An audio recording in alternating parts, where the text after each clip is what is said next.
Chapter 420. If you remove his limbs, you'll be called a human stick. The Deluo sect members were shocked to hear this. Seeing him call out to these wandering cultivators, they could vaguely guess who he was. You're Yu Chincho. Zhao Cheng's eyes widened in anger. How could he hesitate when he heard the other party's words? Before the wandering cultivators could make a move, he released his stellar energy to protect himself. His sword created a huge sword shadow with all his might, and he slashed out wildly, forcing the massed wandering cultivators in front of him to retreat. It seemed that he was not afraid, or he would not have to run for his life. But with so many people here, and with his stellar energy slowing him down, where could he run? He had just run a few dozen meters when a group of flying swords attacked him, hitting his stellar energy with a bang-bang. He was knocked upside down in the air. A dozen or so black shadows flashed and immediately trapped him again. The dozen or so people called back their flying swords and raised them together, creating a huge sword shadow that struck Zhao Cheng's stellar energy from all directions. With a loud bang, the protective aura shield instantly disappeared. Zhao Cheng, who was inside, was also shocked until he was dizzy. His face was pale, and blood oozed from his nostrils. His eyes were dazzled, but he knew that survival was the most important thing at this time. He wanted to raise his sword to protect himself, but he found that his arms were light. When he came back to his senses, Zhao Cheng let out a scream of horror. He didn't know when his arms and legs had been separated from his body. No wonder they were so light. Yu Chincho, Zhao Cheng howled in grief, but a black shadow flashed by and struck his abdomen with a palm. His body shook, and he immediately felt his dantian locked, unable to circulate his spiritual origin. His whole body quickly withered, and he quickly fell from the sky. The people below grabbed his belt and quickly patted the roots of his severed limbs, stopping the gushing blood. Yu Chincho, you'll die a horrible death. Zhao Cheng howled unwillingly. Not far away, Lu Su sighed slightly. He was really used to being flattered in the Deluo sect. He was so arrogant that he didn't even know who he was. He only regretted it when he suffered a loss. I'd like to see who will die a horrible death. Sharp tongue, come on. Break his teeth and pull out his tongue. Yu Chincho sneered with his hands behind his back. This was the first time he had encountered such a reckless person. If he did not treat him well, he would be letting down the grand immortal sect's efforts in nurturing him. Yu Chincho, don't you dare. As soon as Zhao Cheng said that, the masked man lifted him up high and punched him in the mouth. The sound of his teeth cracking was hair-raising. The Deluo sect disciples watched as the masked man moved his hand around Zhao Cheng's mouth. Then, the masked man pulled out something bright red and threw it away. Zhao Cheng's neck went limp and he fainted. The disciples trembled in fear as they looked at the masked man in front of them. Purple Dress turned her head slightly to the side, as if she couldn't accept something that was too cruel. The allured beauty's pupils shrank slightly. Yu Chincho looked coldly at the Deluo sect disciples around him and said indifferently, "You're just small fries in the Deluo sect. I shouldn't have bothered with you. If you want to blame someone, blame yourselves for being Deluo sect disciples and getting involved in the grudge between me and the Deluo sect. You can't blame others for this." He waved his hand lightly and said, "Cripple their cultivation, but spare their lives." The dozen or so Deluo sect disciples immediately turned pale with fright. They had cultivated so hard. Who would be willing to be a mere mortal? Once their cultivation was crippled, it would be a fate worse than death. Now, they probably couldn't do it anymore. There was no need for any discussion. The dozen or so disciples held on to their last glimmer of hope and fled frantically. However, the difference in their cultivation was too great. In the blink of an eye, the masked man caught up to them. Cries of pain rang out in the air as their dantian was destroyed. From then on, they would no longer be able to gather true yuan to cultivate. The group of disciples who were as limp as sheep were thrown into the flying artifacts. The 6 black figures moved again and sped east at the shore of the eastern sea in the empty backyard of a large residence. A communication array was set up. For elders wearing the Deluo sect's uniform frowned. The one standing at the front was Luo Kun, and the three behind him were also consecrators of the Luo sect. They were called Cui Xiaofan, Li Mingbai, and Zhu Zhao. Luo Kun said to one of the disciples in the Spirit Stone Array, "Still no contact." The disciple replied with some fear, "I've already asked the disciples of the other sects nearby to help me search. They really haven't found any disciples from our sect. It's already been a day. It's impossible for Zhao Chong and the others to not contact this place for so long. Something must have happened." As Luo Kun spoke, he turned to look at the three elders behind him. The three of them nodded slightly, clearly agreeing with him. Zhu Xianxian, who was standing to the side, bowed respectfully to the four elders and said, "For consecrators, in this disciple's opinion, there shouldn't be any accidents under normal circumstances. If there really is an accident, I'm afraid that Yu Qianqiu will have something to do with it. If we calculate the time we lost contact with them, it should be around the same time as Yu Qianqiu." Luo Kun nodded slightly, then asked the other three consecrators, "What do you think?" Zhu Xianxian, "I want to ask you something," Li Mingbai, the youngest of the four consecrators, said as he looked into the sky. "Consecrator, please ask. This disciple will tell you everything he knows," Zhu Xianxian said respectfully. Li Mingbai slowly retracted his gaze and stared at him, saying, "You've interacted with Yu Qianqiu the most, so you should know him well. If something really happened to Zhao Chong at the hands of Yu Qianqiu, I want to ask you, why does Yu Qianqiu keep targeting our Luo sect? This person is narrow-minded, and he's a notorious scoundrel in the cultivation world. Ever since he became enemies with our Luo sect, he's been harboring a grudge against us. If we don't get rid of this person and allow him to continue developing, he'll become a scourge to our sect sooner or later," Zhu Xianxian said in one breath. "Oh," Li Mingbai nodded non-committally and said, "I heard that the Cultivation Alliance's idea to divide up the 600 cultivators under Yu Qianqiu was your idea?" Zhu Xianxian suddenly realized that the consecrator's tone was a little off. He paused and said, "Yes, this disciple believes that we can't let them grow any further and should disband them as soon as possible. That's why I came up with this idea. All the other sects think the same way." "Oh," Li Mingbai nodded and asked again, "Then why did I hear that Yu Qianqiu didn't provoke our Luo sect back in 100 Flowers Valley, but you always went against Yu Qianqiu?" "This disciple did not go against Yu Qianqiu. I only fought for the interests of our sect. This is my duty," Zhu Xianxian said with some fear. Zhu Zhao, who was standing to the side, took a step forward and said in a deep voice, "As the head of our sect's external affairs, you should fight for the interests of our sect. This is the right thing to do. Remember this in the future." His words affirmed Zhu Xianxian's contribution. "Yes, this disciple will remember," Zhu Xianxian said sincerely. Zhu Zhao was his uncle. If it weren't for this uncle, he wouldn't have been able to become the external manager of the Luo sect. Zhu Zhao's words were clearly helping him out of this predicament. Li Mingbai glanced at the uncle and nephew, then exchanged glances with the other two consecrators and said nothing more. Looking at the time, Yu Qianqiu and the others should have arrived by now. Whether or not Yu Qianqiu and Zhao Chang's disappearance was caused by him, we can ask him. After saying that, Zhu Zhao turned to Zhu Xianxian and asked, "Have there been any movements from Limitless Island recently?" "There hasn't been any big movement, but there are still reinforcements coming from time to time." Zhu Xianxian hesitated for a moment, then said, "There has been something strange recently. Corpses are constantly floating over from Wuji Island. After the various sects have fished them up and examined them, they have all dug pits and buried them.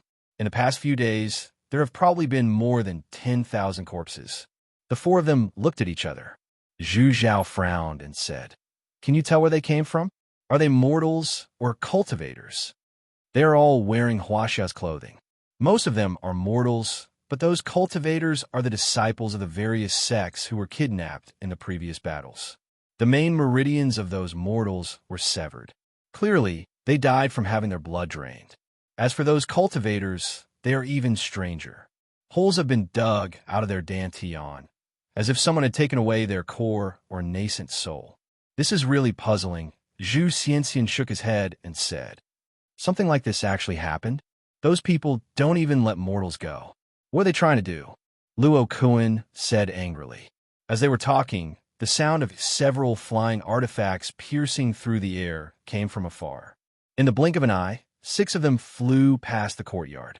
Zhu Xianxian looked at the sky and said, "It should be Yu Qianshou and the others." "That's good." Zhu Zhao sneered at them and said, "Let's go take a look at what this Yu Qianshou looks like, the one who made our Daluo sect lose face. We can also ask him if what happened to Zhao Chong has anything to do with him." The few Daluo sect consecrators nodded in tacit agreement and walked outside together. Clearly, they all wanted to get to know this Yu Qianshou. Zhu Xianxian, who was following behind them, sneered. "Since the 4 consecrators are personally coming, let's see where this Yu Qianshou can run to now." Although the sect's defensive line was long, the main force was gathered in this Wanghai town. Due to the prominent terrain, it was suitable for observing the enemy. In addition, the mortals who lived here had been forcibly moved away, so it naturally became the first choice for the sects to stay. There was a large open space in the town. Originally, it was a place where the fishermen who fished by the sea gathered to dry and repair their nets.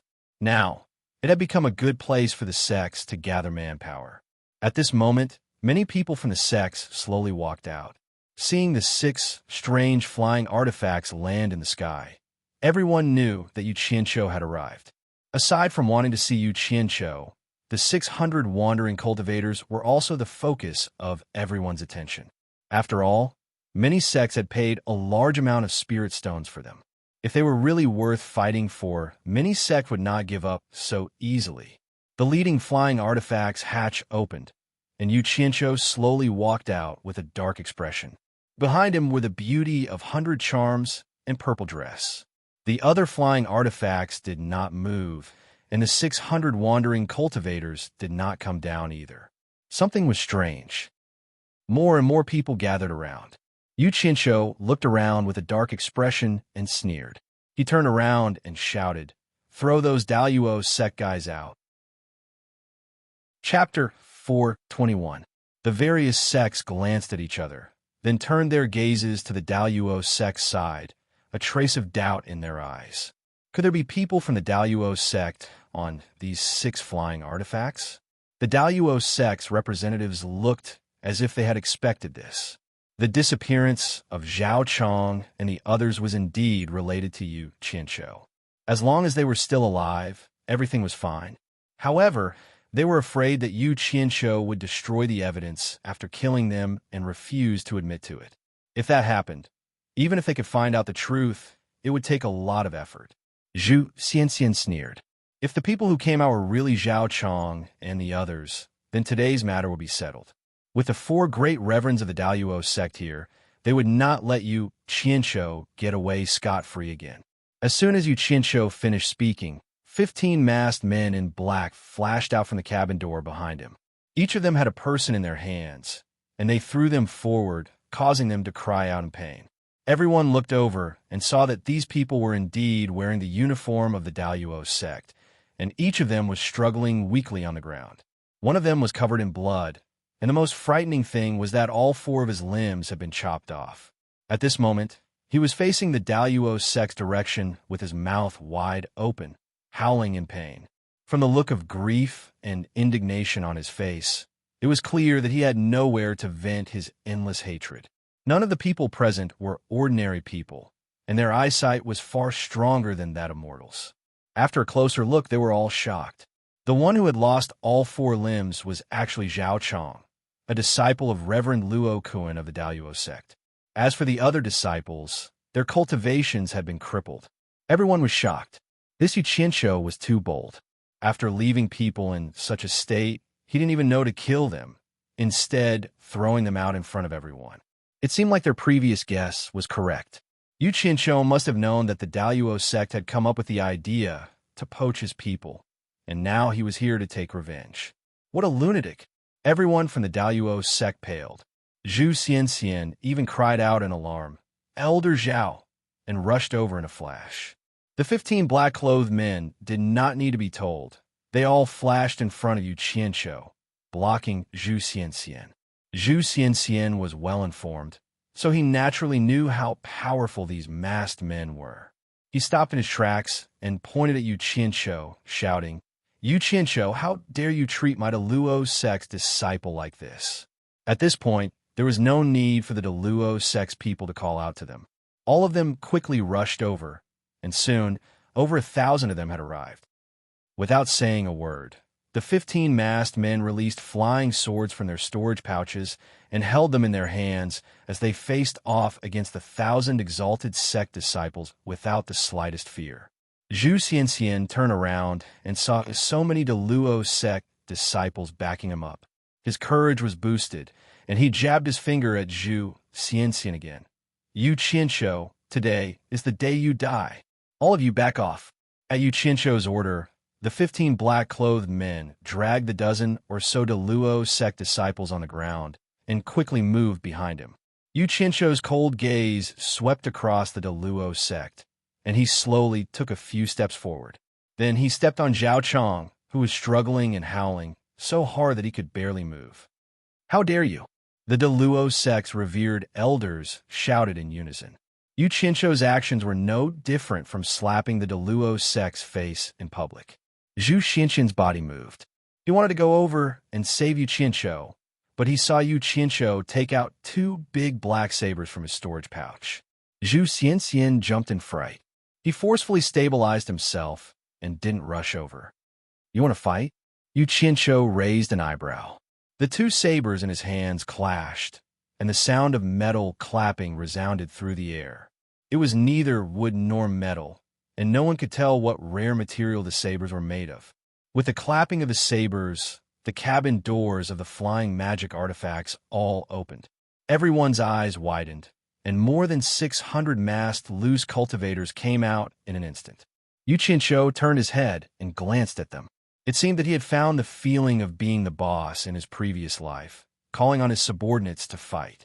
He had worked hard for so long, and this was the day he had been waiting for. He turned back to the Deluo Sect and sneered, "I'll play with you if you want to use force, but I still want to make things clear.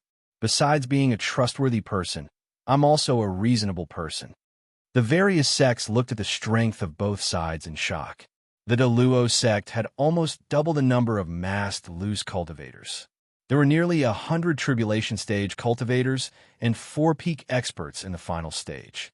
On the other hand, on Yu Qianshou's side, more than 600 cultivators were all in the tribulation stage. The purple-clothed girl was also in the final stage. It was said that she had killed an expert of the same cultivation level in the 100 Flowers Valley. She could probably fight against 2 of them. The strength of both sides was completely on par. Seeing this, the various sects could not help but feel a little emotional. This guy had really grown. He had the strength to fight against the second largest sect of the Orthodox sections. Of course, this was only a portion of the Deluo Sect's strength. It would be a joke if they thought that they could fight against the entire Deluo Sect with just 600 people. How could a large sect that had stood in the cultivation world for thousands of years be shaken by a mere 600 tribulation stage cultivators? However, what the various sects did not know was that these 600 people were also a portion of Yu Qianshou's strength. Utopia's army of nearly 10,000 was already preparing for battle. Once the time was ripe, Yu Qianshou would probably attack the Deluo Sect first. One was a powerful force that was out in the open, while the other was a huge army of cultivators hiding in the dark. Sooner or later, there would be a day when they would clash fiercely. Who would win and who would lose? Luo Kuan walked over slowly and pushed Zhu Xianxian behind him. After glancing at the grotesque Zhao Chong on the ground, he stared coldly at Yu Qianshou and spat out 2 words. "Release him." His attitude was very firm, and his meaning was very clear. "I don't care if you want to fight or reason with me. Release him unconditionally first, or the consequences will be dire." The other 3 worshippers also walked over with ashen faces and stood beside Luo Kuan. When Zhu Zhao brushed past Zhu Xianxian, he also glared at him coldly. Clearly, he was blaming Zhu Zhao for weakening the prestige of the Deluo Sect. Zhu Xianxian felt that he was wronged and lowered his head slightly. He thought to himself, Don't you know the power of those two sabers? They have already defeated several tribulation stage cultivators. Moreover, if I charge forward, Yu Qinsho will definitely kill me. I'm afraid that I won't be able to return even if I charge forward. Regardless of Zhu Xinxian's attitude, when the four Luo sect experts in the late tribulation stage appeared, their imposing manner immediately silenced the crowd. The atmosphere was very heavy. No one from the various sects came out to mediate. Yu Qinsho had gone too far, and even the supporting Immortal Island was too embarrassed to step in. This had completely damaged the Luo sect's reputation, and no one would be able to stop him. Seeing the four people appear, Yu Qinsho narrowed his eyes slightly. He stabbed his sabers into the ground and cupped his fists. May I know who the four of you are from the Luo sect? Release him. Luo Kuan spat out these two words in reply. His tone sounded like it was the final warning. The allure beauty behind Yu Qinsho transmitted her voice. This person is Zhao Chang's master, Luo Kuan, a worshipper of the Luo sect. The other three are also worshippers of the Luo sect. They're all experts in the late tribulation stage. Yu Qinsho nodded slightly and said expressionlessly, "So, it's the four worshippers of the Luo sect. I apologize for my lack of manners." The four of them immediately knew that someone had transmitted a message to Yu Qinsho.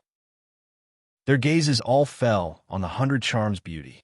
Zhu Zhao shouted, "100 Charms Beauty, your demon illusion palace has already been erased from the cultivation world. Why don't you behave yourself? Are you going to get involved in this matter?" The allure Beauty smiled non-committally and immediately maintained her silence. Not speaking at this time meant that she was reserving some leeway.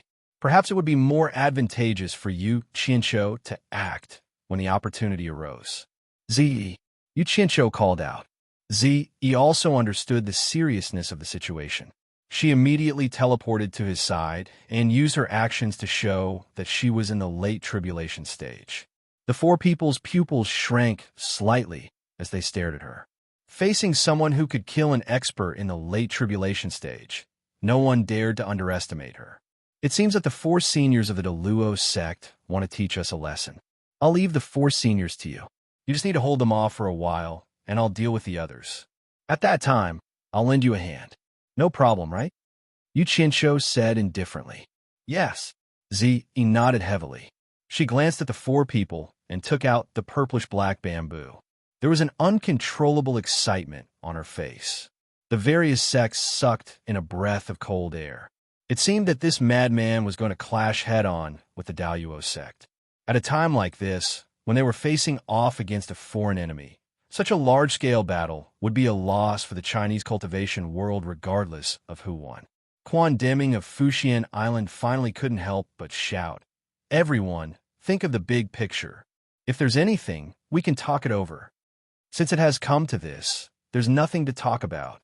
Zhu Zhao waved his hand at Quan Deming and shouted, "Yu Qinsho die." His figure flashed, and he struck out with his palm. A huge palm shadow came crashing down. Zi, who was standing at the side, rushed forward and shouted, "Fight." The purple bamboo in her hand also turned into a huge shadow. With a bang, the shadow of the palm shadow was destroyed. A strong airflow spread out. Damn it, it's that bullish asterisk T de Luo Mountain splitting palm again. Yu Qinsho cursed in his heart. He thought that by showing off his strength, the other party would have some misgivings. Then, he would be able to talk his way out of this. Who knew that the other party wouldn't just let this matter rest and would rather make it bigger? Since that's the case, what else is there to say? I'm not afraid. Without another word, Yu Qinsho dragged his saber with both hands and directly split Zhao Chong, who was under his feet, into two. Then he pointed his saber forward and shouted, "Kill!" With Yu Qinsho as an example, the dozen disciples of the Luo sect were instantly killed on the spot. More than 600 masked men quickly divided into small combat teams and neatly charged into the enemy's group. Luo Kuan and the other two were also shocked. They didn't expect Zhu Zhao to attack just like that. He didn't even greet the three of them. But since the enemy had already launched a large-scale attack, they naturally had to protect their own side first. The three of them quickly exchanged glances and immediately shot up into the sky, rushing into the group of 600 masked loose cultivators. Six palms flashed and flashed as fast as shadows. Like a gust of wind, the three of them consecutively killed more than 10 people. The dozen screams made Yu Qianzhou's heart skip a beat. He didn't think much of Ze and the late-stage tribulation passing expert, but he didn't expect the late-stage tribulation passing expert to be so terrifying. Killing early-stage tribulation passing experts was as easy as taking something out of one's pocket. Watching the dozen members fall from the sky and die, he immediately shouted, "Don't bother with the three of them. The others are your targets." As soon as these words came out, a few more people fell from the sky. But after hearing this warning, the special forces immediately stopped risking their lives to fight the three. Instead, they pounced into the group of Deluo Sect disciples and started a frenzied massacre. Screams rang out everywhere as the Deluo Sect disciples fiercely counterattacked. However, as soon as the battle started, the Deluo Sect disciples realized that their side had more than 1,000 people, but they didn't seem to have more than 600 people on their side. It seemed as if they were surrounded by masked men in black, and they were being attacked from all directions. Just as they tried to deal with them, a flying sword suddenly pierced through their chest, and they fell to the ground with a look of disbelief on their faces. And when they attacked, the enemy seemed to have people helping them everywhere, so they didn't have to worry about their rear being exposed. As soon as they attacked, someone would immediately deflect their flying sword, and then they would be attacked for no reason. Up in the sky, Luo Kuan and the other two glanced at the scene below and immediately felt their hearts skip a beat. Although the masked men in black could not withstand a single blow from them, they were like hungry wolves charging into a flock of sheep when they charged into the Deluo Sect disciples. The Deluo Sect disciples had no way of fighting back against the flawless teamwork of the other party. The masked man in black constantly changed the most advantageous formation. His attacks and defenses were balanced as he slaughtered the Deluo Sect disciples wantonly, killing them one by one. In an instant, 200 to 300 of the nearly 1,000 Deluo Sect disciples fell, and the rest fell into a state of panic and fear. Faced with such a sharp combination of attacks, they were unable to organize an effective attack, and in an instant, blood and flesh flew everywhere. The various sects were dumbfounded, and they looked at each other. They didn't expect the 600 people under Yu Qianzhou to be so powerful. Why did it seem as if every one of them had been through hundreds of battles? In this exchange, the Deluo Sect suffered great losses. Both sides of the massacre were from the Cultivation Alliance. The various sects were worried, but they couldn't help either side. Luo Kuan and the other two were stunned for a moment, and another 200 Luo Sect disciples fell. In just a short period of time, almost half of the disciples had lost their lives. How could this be? The three's expressions changed, and without hesitation, they took out their flying sword from their storage bags. Luo Kuan shouted, "You two deal with those loose cultivators, I'll eliminate them." Cui Zhaofan and Li Mengbai quickly flashed to the sky above the battlefield. The flying swords hovering in the air were as fast as lightning, rising and falling towards the masked men in black below. Luo Kuan, on the other hand, glared at Yu Qianzhou. The latter was slightly shocked and thought to himself, so the so-called elimination was referring to me. Ze, finish the battle quickly. Kill the opponent and help our brothers get rid of the other two, shouted Yu Qianzhou as he glanced at the Special Forces offensive. With the addition of 2 experts in the final phase of the tribulation passing stage, not only did the Special Forces suffer more casualties, but their attacking formation was also in chaos. If this continued, the entire team would be wiped out. Zhu Zhao was already in a difficult situation, and Yu Qianzhou's shout was simply asking for his life. Z immediately unleashed the great art of teleportation to the extreme. The purple bamboo she controlled flickered in and out of sight, appearing and disappearing like a ghost. No matter how hard Zhu Zhao tried, he couldn't get rid of the opponent. It was as if he was possessed by a ghost, and he could only barely defend himself. He felt like his life was hanging by a thread. He anxiously shouted, "Luo Kun, quickly come and help me." Luo Kun was about to kill Yu Qianqiu, but when he heard Ziyi shout, he was immediately shocked. To the sect, losing one expert in the final phase of the tribulation passing stage was a great loss. How could they not save him? He immediately teleported over and fought Ziyi with Zhu Zhao's dual swords. Ziyi, hold on. Yu Qianqiu roared. He turned his head and stared at the two experts in the final phase of the tribulation passing stage who were trying to kill the members of the special forces. A ruthless and cruel aura appeared on his face. He threw the broadswords in his hands into his storage bag, and with a flick of his sleeves, black shadows started to appear. The green flying swords that he used to use were now abandoned and were replaced by black flying swords. Chapter 4:22. When Yin Bugue brought people to the 100 Flowers Valley to challenge, many people had seen Yu Qianqiu's thousands of green flying swords. They were quite powerful. The strange whip that everyone was helpless against was defeated by his flying swords. Yin Cheng, who was in the middle stage of tribulation passing, was even killed by his flying swords. Now, a black flying sword had appeared. Since he could use it in this battle, it must be even more powerful. Currently, the situation of the battle had been turned around by the 4 experts in the late stage of tribulation passing. Once Cui Zhaofan and Li Mengbai used their flying swords, the 600-masked rogue cultivators immediately suffered heavy losses. As the leader, Yu Qianqiu couldn't wait any longer. Under the watchful eyes of the crowd, thousands of flying swords covered the sky and covered the earth as they wrapped around him and directly pounced towards Cui Zhaofan and Li Mengbai. All the sects were shocked. This guy actually wanted to fight against 2 experts in the late stage of tribulation passing alone. He was a complete lunatic. The people of the supporting Immortal Island had an inseparable affection for Yu Qianqiu. When they saw this scene, they all shook their heads and remained silent. Oh, see how he even sighed. The good seedling that he had taken a fancy to was probably going to die here. No one thought that Yu Qianqiu could survive the attacks of 2 experts in the late stage of tribulation passing. Baishan of the 4 clans turned around and sent a telepathic message. The disciples of the 4 clans quickly gathered and were ready to help as soon as the order was given. Seeing this, all the sects cursed inwardly. The 4 clans were probably going to help Yu Qianqiu. Hua Rui and Hua Yinhue of the Moon Clan looked at each other and nodded slightly. Their attention was not on Yu Qianqiu, but on the 2 people in purple in the sky.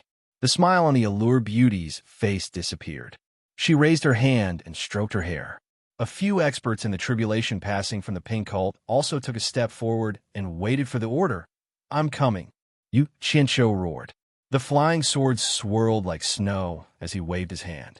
With a flick of his finger, the flying swords pledged their loyalty to him. Hundreds of streaks of black light split into 2 groups and charged towards Li Mengbai and Cui Zhaofan at lightning speed.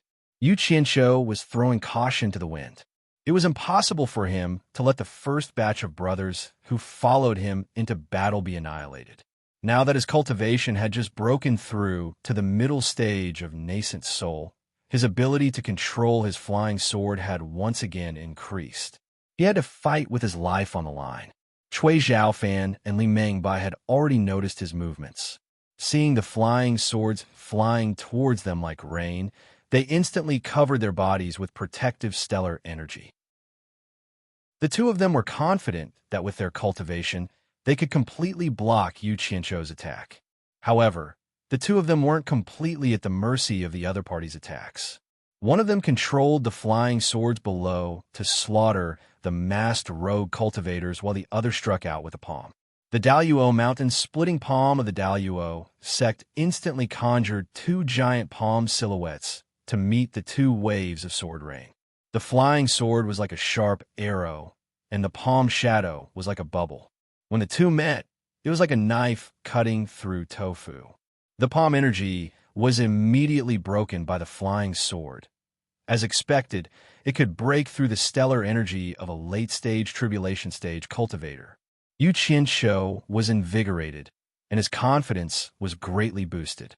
He then controlled the flying sword to rapidly shoot towards the two Daluo Sect consecrators. The hundreds of black flying swords that were protecting him also carried him as he charged towards them. "Oh no, there's something strange about these swords," Cui Xiaofan cried out involuntarily. "They can break through stellar energy. Let's go." Li Mungbai's expression changed. The two of them shouted at the same time. In order not to affect their speed, they instantly retracted their stellar energy and soared into the sky. The two flying swords that had caused the masked rogue cultivators to suffer greatly also immediately flashed into the sky, chasing after their masters. Without the threat of the two late-stage tribulation stage cultivators, the masked rogue cultivators had suffered heavy casualties, and there were only about 400 of them left. However, their long battle experience in Utopia was very effective. They calmly and quickly formed a team to counterattack the Daluo sect. Yu Qianqiu pounced towards the spot where the two late-stage tribulation stage cultivators had been standing. He looked down and saw that the number of casualties had reached a third. He instantly felt as if his heart was being cut by a knife. These were all his efforts over the years. He couldn't help but roar crazily. "Kill! Kill! Kill! Don't leave a single one alive. Kill them all. You two old bastards, where do you think you're going? Give me your lives." Yu Qianqiu's eyes immediately turned bloodshot. He pointed at the two people flying into the sky and shouted. Then, thousands of black flying swords carried him into the sky and chased after the two late-stage tribulation stage cultivators. The smell of desperation was very strong. When the masked rogue cultivators below saw that their leader had single-handedly defeated the two late-stage tribulation stage cultivators, they were instantly energized. They immediately followed their leader's orders to kill them all and started a frenzied massacre. There was no lack of intention to take revenge for their teammates. The various sects were shocked. Yu Qianqiu had actually scared away the two late-stage tribulation stage cultivators from the Daluo sect. Now, he was flying into the sky alone to continue his pursuit. He was really crazy. Oh my. After this battle, if Yu Qianqiu was still alive, even if he didn't have the cultivation of a late-stage tribulation stage cultivator, he would definitely be ranked among them. Not because of anything else, but because of his strength. After the people of supporting Immortal Island recovered from their shock, they looked at each other and shook their heads with bitter smiles. Now, they understood that supporting Immortal Island had abandoned a disciple with the potential to reach the late-stage tribulation stage. Moreover, he had killed two late-stage tribulation stage cultivators while he was only at the nascent soul stage. Although it was hard to believe, it was the truth. Supporting Immortal Island had suffered a heavy loss. Yu Qianqiu had used the improved Guiyuan sword art to establish his might in the cultivation world several times. Could it be that the tens of thousands of cultivators of supporting Immortal Island were inferior to Yu Qianqiu? The research and improvement of the Guiyuan sword art could not be delayed. The higher-ups of supporting Immortal Island nodded firmly. Bai Shan and the others from the four major clans were also surprised, but they weren't too surprised. The disciple of the world's #1 expert was not someone to be trifled with. Everyone finally heaved a sigh of relief. The allured beauty looked at Yu Qianqiu, who was holding a sword and chasing after Yu Qianqiu, and her eyes lit up. She didn't expect such a scene to occur. This guy was really unfathomable and always exceeded her expectations. It seemed that her worries were unnecessary. Ziyi had no problem fighting Zhu Zhao alone. She believed that it wouldn't take long for her to succeed. However, Luo Kuan's participation immediately made Zhu Zhao feel better. It was also impossible for the two of them to defeat Ziyi. Putting aside the fact that Nongzhu had trained her daughter, Nongzhu's famous form displacement transposition technique in the cultivation world was not something that could be practiced for fun. Ziyi and Luo Kuan had a headache because he didn't fight them head-on. Relying on her strange body movement technique, she appeared and disappeared unpredictably. The two of them could only guard against her, and it was difficult for them to fight back effectively. Ziyi was originally worried about Yu Qianqiu's safety. At this time, when she saw Yu Qianqiu, a nascent soul stage cultivator, chasing after two cultivators at the final stage of the crossing calamity stage. She was shocked and attributed all the credit to Bai Changchun. She admired Bai Changchun more and more. She thought that the disciple taught by Senior Bai was really extraordinary. Without any worries for the time being, Zi was immediately stimulated by Yu Qianshou to the point that it was as if she had been injected with chicken blood. She used the great art of displacement transposition perfectly, immediately forcing Luo Kun and Zhu Zhao into an indescribably miserable state. The two of them had their backs against each other, and only then did they have one side of their defense reduced. Only then did they feel a little more relaxed. However, when they saw that Yu Qianshou was also fighting one against two, the two of them didn't know what to say. Zhu Zhao was so regretful that his intestines turned green. In order to stand up for his disappointing nephew, he had dragged the entire De Luo Sect down with him. Cui Zhaofan and Li Mengbai stopped high in the sky. With their cultivations, Yu Qianshou naturally couldn't catch up. However, as the two of them were the highest echelons of the De Luo Sect, they couldn't do that. If they really did that, the De Luo Sect would be too ashamed to show their faces in public. Seeing that the two of them had stopped running and were preparing for battle, Yu Qianshou also calmed down.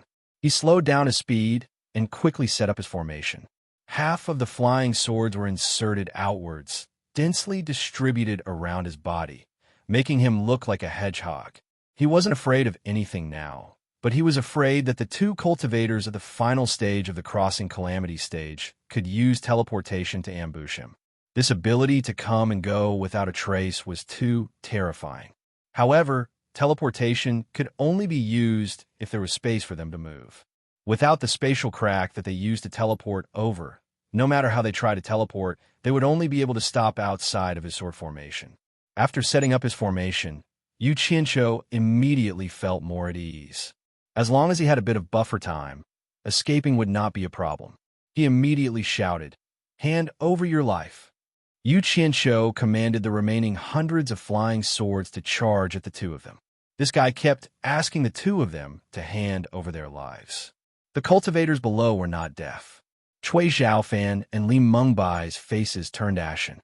They were probably angry out of humiliation. Cui Zhaofan stared at the pursuing Yu Qianshou and sneered, "You really don't know the immensity of heaven and earth. If you want to die, don't blame me for being impolite." With a point of his finger, the flying sword that was floating beside him moved according to his heart's desire. It spun in the air and suddenly created an illusionary shadow of a sword intent. The entire sword seemed to have expanded by a dozen times. With a whoosh, it pierced through the air. Its strong momentum caused visible ripples to form in the air as it charged straight at Yu Qianshou.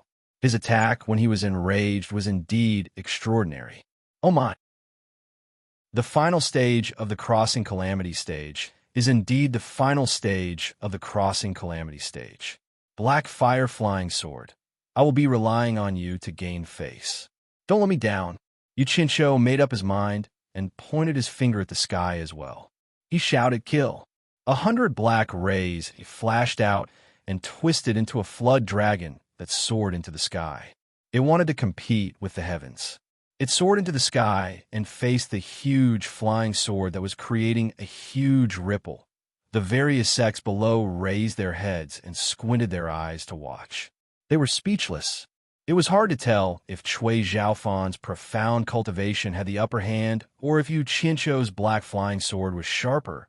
Li Mengbai looked over with a solemn expression. It was really strange that the flying sword could break through stellar chi.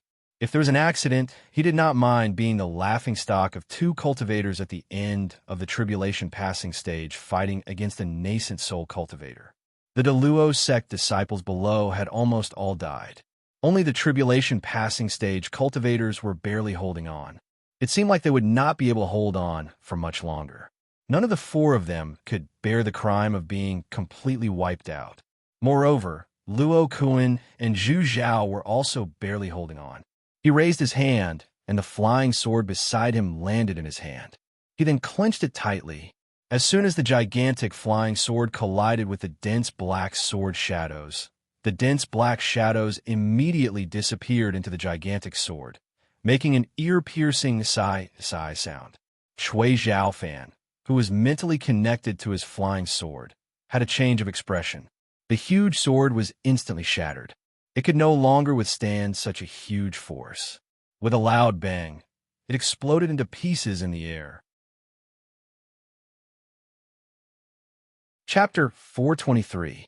The black netherworld fire that even Old Man Bai could not break through was indeed extraordinary. It destroyed the flying swords of the late-stage tribulation transcendence cultivators. Yu Qianshou was very pleased. He immediately charged up while facing the flying swords. His aura was very arrogant. Li Mengbai snorted coldly. She waved her sword and a sharp light shot out. She then quickly slashed out more than 10 times. F***CK. Yu Qianshou, who was rushing up, was instantly shocked. He realized that he was a little too excited. He only dreamed of defeating the late-stage tribulation transcendence cultivators, but he might lose his life if he was not careful. He moved his sword horizontally, controlling hundreds of flying swords to meet the other's sharp sword light. The black flame flying swords were indeed powerful. Pu, they instantly destroyed more than 10 sharp sword lights. Yu Qianshou's heart was beating rapidly. Just as he heaved a sigh of relief, he suddenly realized that Li Mengbai had disappeared from above. He saw a shadow appear from the corner of his eyes. The word teleportation immediately appeared in his mind. He was shocked again and hurriedly flew up on his sword. Running, Li Mengbai snorted coldly and shouted, "Stop him! Don't let him escape!" Shui Zhaofan's expression darkened. He summoned another sword. The sword from before could be considered a transcendent artifact, but it was destroyed just like that. Although he could not control so many flying swords at the same time like Yu Qianshou, he could still take out a few spare flying swords from his storage pouch. With the previous lesson, he had learned his lesson. He no longer used his flying swords to fight against Yu Qianshou. Just like Li Mengbai, he shot out a sword light every time he attacked. The two of them, one above the other, shot out a sword light while the other shot out a sword light. Immediately, Yu Qianshou was forced into a corner. The two of them watched as he used his flying swords to surround himself like a porcupine. Such a strange arrangement. If it wasn't to guard against the two's teleportation, what else could it be? Since he had the confidence to use these flying swords to defend himself, there must be a reason. The two of them did not force their way through, but the sword lights they shot out became more and more frequent. If this continued, there would come a time when Yu Qianshou would fail to block it. Of course, Yu Qianshou wouldn't just sit there and wait to be beaten. He had plenty of flying swords anyway, and it was enough for each person to use a dozen or so to harass them. However, the speed of his flying swords couldn't keep up with the speed of the two people moving through the air. It was true that he could only harass them, but he couldn't cause any damage to them. Just like that, the three of them began to drag it out. You release sword light to harass me. I release flying swords to harass you. However, at this rate, with Yu Qianshou's cultivation, he might not be able to last as long as the two of them. However, Li Mengbai and Shui Zhaofan were feeling extremely anxious. There weren't many Deluo Sect disciples left. If this were to continue, all of them would die. If Yu Qianshou's subordinates were to kill all of them, they would be too ashamed to return to the Deluo Sect. However, this Yu Qianshou was like a porcupine, making it impossible for them to exert any force.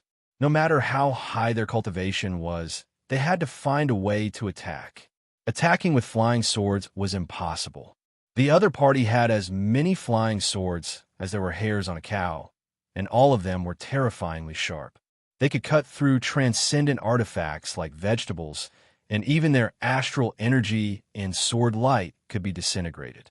Teleportation was also impossible to get close to, so there was no way to find an effective way to attack. It was hard to imagine how a single person could have so many sharp flying swords on him. It was simply illogical. The various sects below watched as the Deluo Sect disciples were almost completely wiped out. The few dozen mid-stage tribulation transcendence disciples were clenching their teeth and holding on, But under the combined attacks of the other party, they didn't dare to go all out. However, they had gained some experience. Against this group of masked rogue cultivators, the only thing they could do was to stick together and defend. If they tried to retaliate too much, the other party would immediately take advantage of them. Below them, there were many people with low cultivation and very few people with high cultivation. The various sects looked up and saw that the situation was completely reversed. There were many people with high cultivation and very few people with low cultivation. Two late-stage Tribulation Transcendence cultivators took turns to trap Yu Qianqiu and attacked fiercely, but they couldn't do anything to him. All right, on the other side, Zi was even better. She was fighting with fewer people against more people. One late-stage Tribulation Transcendence cultivator was actually trapping two late-stage Tribulation Transcendence cultivators, and Luo Kuan and Zhu Zhao could only defend themselves. What made the various sects the most speechless was that Yu Qianqiu was obviously only at the nascent soul stage. He even needed to step on a sword to fly. Yet, he was fighting with two late-stage Tribulation Transcendence cultivators.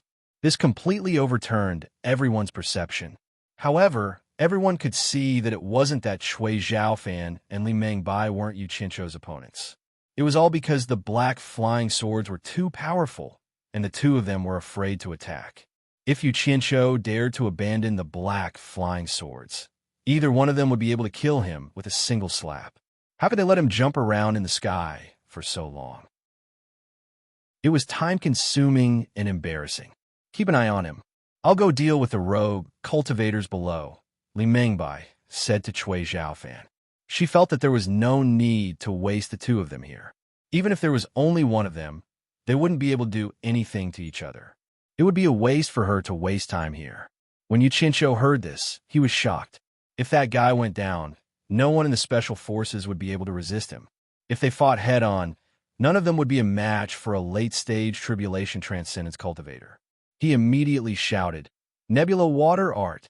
He casually came up with a frightening name. As expected, it caused the two of them to be shocked at the same time. They instantly thought that this guy seemed to have two special skills that he hadn't used yet. They immediately became vigilant. Neither of them left. The Nebula Fire Art was a famous name that the entire cultivation world had heard of. It was said that no one had been able to gain an advantage over that fire art. When Luo Qingtian returned to the Luo Sect after he was injured, he once told the higher-ups of the Luo Sect that Yu Qianqiu's fire art was extremely overbearing. Once he came into contact with it, he wouldn't be able to withstand it even if he hid within his protective qi. He was forced to self-destruct his protective qi to escape. As for the Nebula Water Art, this was the first time they had heard of it. However, it was an indisputable fact that Yu Qianqiu could indeed control water to fight. Even though he had only used it once, many people had witnessed it with their own eyes. Moreover, the only time it was used was when the Daluo sect master, Luo Qingtian, tried it. Luo Qingtian tasted Yu Qianqiu's water and fire secret arts alone, and no one knew if it was a blessing or a curse. Now that the Nebula Water Art had suddenly appeared, not only did it cause Li Mengbai and Cui Zhaofan to become vigilant, even the various sects below them became interested. Everyone knew that the duel between Yu Qianqiu and Luo Qingtian was on the river that day, so it was needless to say that there was water. Could it be that the water conjuration art could appear out of thin air like the fire conjuration art? Everyone subconsciously looked at the vast sea not far away. Yu Qianqiu stuffed 2 big handfuls of qi-replenishing pills into his mouth and chewed them like candy. In the end, the sects waited for a long time, but they didn't find anything unusual. The people above them were still hammering away, hitting each other. They couldn't hit each other, and neither could they hit each other. However, 2 more screams came from below. 2 Daluo sect disciples had made a mistake, and a masked loose cultivator took advantage of the gap and killed them on the spot. Li Mengbai and Cui Zhaofan's expressions changed at the same time. The latter said to the former in a low voice, "This guy is stalling for time. You go down there, leave this to me." Li Mengbai fiercely slashed out a sword ray. Just as she was about to go down, she suddenly realized that something was wrong with her surroundings. It was slightly hazy, and the air instantly became abnormally moist. The two of them said at the same time, "Nebula water art?" The moment these words came out, it immediately attracted the attention of the various sects below. Instantly, their eyes widened like eggs, and their heads tilted up and down for a long time. However, they couldn't find a single drop of water. Are our eyes playing tricks on us, or are those two guys hallucinating? The various sects looked at each other, and all shook their heads to indicate that they didn't see anything. Li Mengbai and Cui Zhaofan's nerves tensed up for a long time. They realized that the surrounding air was indeed moist, but there was no water. The two of them simultaneously stared at Yu Qianqiu, only to see that this guy had a serious expression on his face. He was completely focused on dealing with the sword rays that the two of them had released. The two of them immediately felt like they had been tricked. Cui Zhaofan gritted his teeth and said, "Go. A mere water art won't be able to do anything to me. Yu Qianqiu, wait for me to kill all of them down there, then I'll deal with." Li Mengbai's words came to an abrupt halt. Yu Qianqiu clenched his fists, and immediately a few water dragons coiled around his arms, swimming around in the air. Yu Qianqiu also knew that he could only drag things out for a while, but not forever. It was time to give it his all. Old Man Bai had once said that if one used it well, they would be invincible. He then shouted, "Then I'll let you see my nebula water art." With a shake of his arms, boundless water surged out, and the air instantly became bright. Li Mengbai and Cui Zhaofan realized that they were instantly trapped in the water, and the water was desperately trying to enter their orifices. The two of them were shocked and immediately released their stellar energy to protect their bodies. The various sects below were in an uproar. A large area of water had really appeared out of nowhere, covering a radius of a few hundred meters. Everyone had originally thought that he was going to borrow the water of the Eastern Sea. Yu Qianqiu was in the water and immediately realized the beauty of this technique. It was as if the radius of a few hundred meters was under his control. Even if he closed his eyes, he would be able to clearly see the actions of his two opponents. It seemed like the benefits of having a higher cultivation level were not small. This was wonderful. Yu Qianqiu chuckled, and the surrounding water quickly became turbulent. Li Mengbai and Cui Zhaofan immediately realized that they could not see the movements around them at all. They instantly felt that something was wrong, and quickly released their divine senses. The moment the two of them released their divine senses, they immediately felt as if they were being pierced by a group of things. The feedback was not a piercing pain, but an unforgettable burning pain. The pain penetrated into their souls, and no matter how high their cultivation levels were, they could not help but let out a miserable howl. The people below were also unable to see the movements above them because of the turbulence of the water. Suddenly, they heard two miserable howls, and immediately determined that it was Cui Zhaofan and Li Mengbai. Everyone was shocked. Could it be that Yu Qianqiu had already succeeded? Luo Kuan and Zhu Zhao clenched their teeth and defended with all their might. When they suddenly heard these two miserable howls, they immediately felt their limbs go numb. The two of them could naturally tell whose voice it was. For a cultivator at the final stage of the tribulation to let out such a miserable howl, the result was unimaginable. Immediately, the two of them relaxed their defense.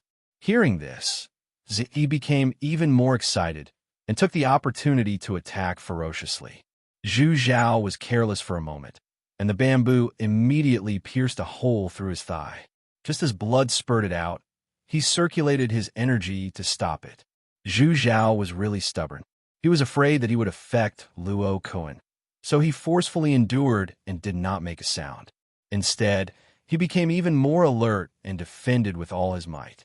Outsiders might not know what was going on over Yu Qianqiu's side, but he knew that Cui Zhaofan and Li Mengbai's divine senses had already been severely injured by his black flame flying swords. This time, it was not like the time when he fought with Luo Qingtian, where he only used a finger of black flame to lightly touch them. Instead, hundreds of flying swords rushed into their divine senses and mess them up. It was definitely enough to make them suffer. Seizing the opportunity, hundreds of flying swords shot towards the two of them. However, since Cui Zhaofan and Li Mengbai could cultivate to the final stage of the tribulation, they were not to be trifled with. How could they hesitate after suffering such an attack? Almost at the same time, they instinctively exploded their protective auras. Boom, boom. Two loud sounds rang out like thunder.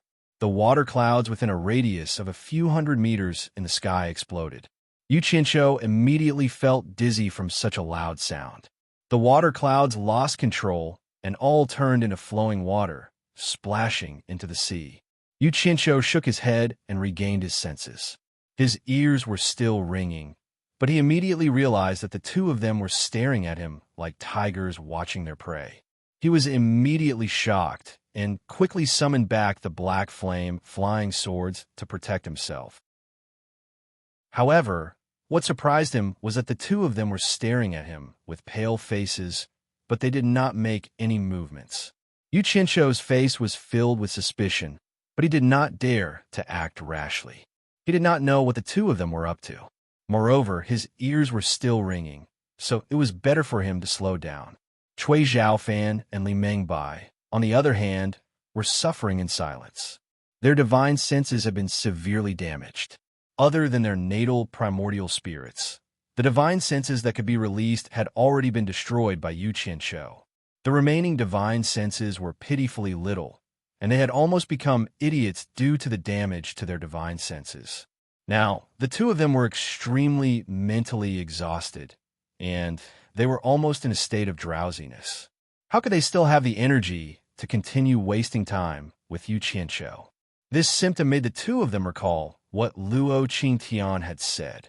Back when he was fighting with Yu Qianqiu, his divine sense was suddenly injured. Although the injury wasn't serious, that kind of heart-wrenching pain was simply unforgettable. It almost made people want to die instantly. Now that he thought about it, the symptoms were exactly the same as what Luo Qingtian had said. It was just that the degree of damage to their divine senses was much more severe than Luo Qingtian's. The three of them continued wasting time in the air. Li Mengbai and Cui Zhaofan took the opportunity to rest, hoping to recover some of the damaged divine senses. Yu Qianqiu, on the other hand, was used to scheming against others. He was suspicious and afraid that others would scheme against him, so he decided to observe first. He did not want to act rashly. Because of his suspicious nature, he had lost a great opportunity for nothing. The spectators below were puzzled. The battle had already reached this stage, so what was there to hesitate about? They were not going to persuade him anymore. Just end the battle quickly and end it quickly. What was the point of continuing to waste time?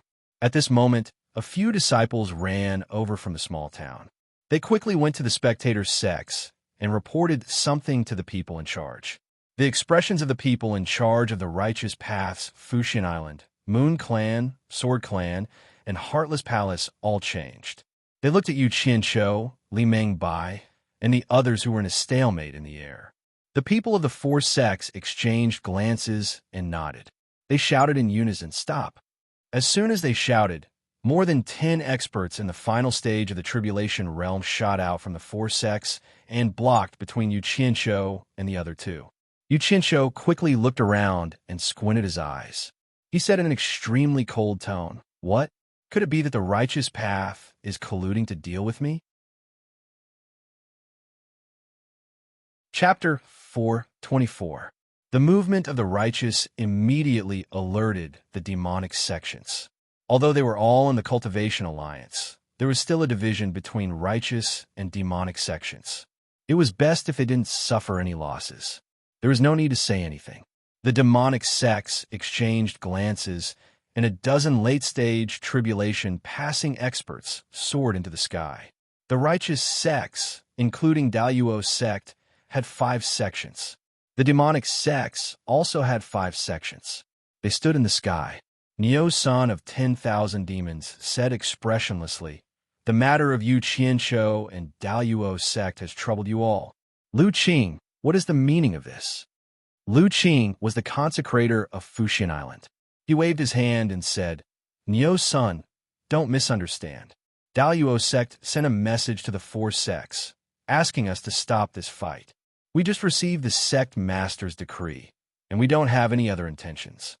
The demonic sects didn't say anything. They believed this.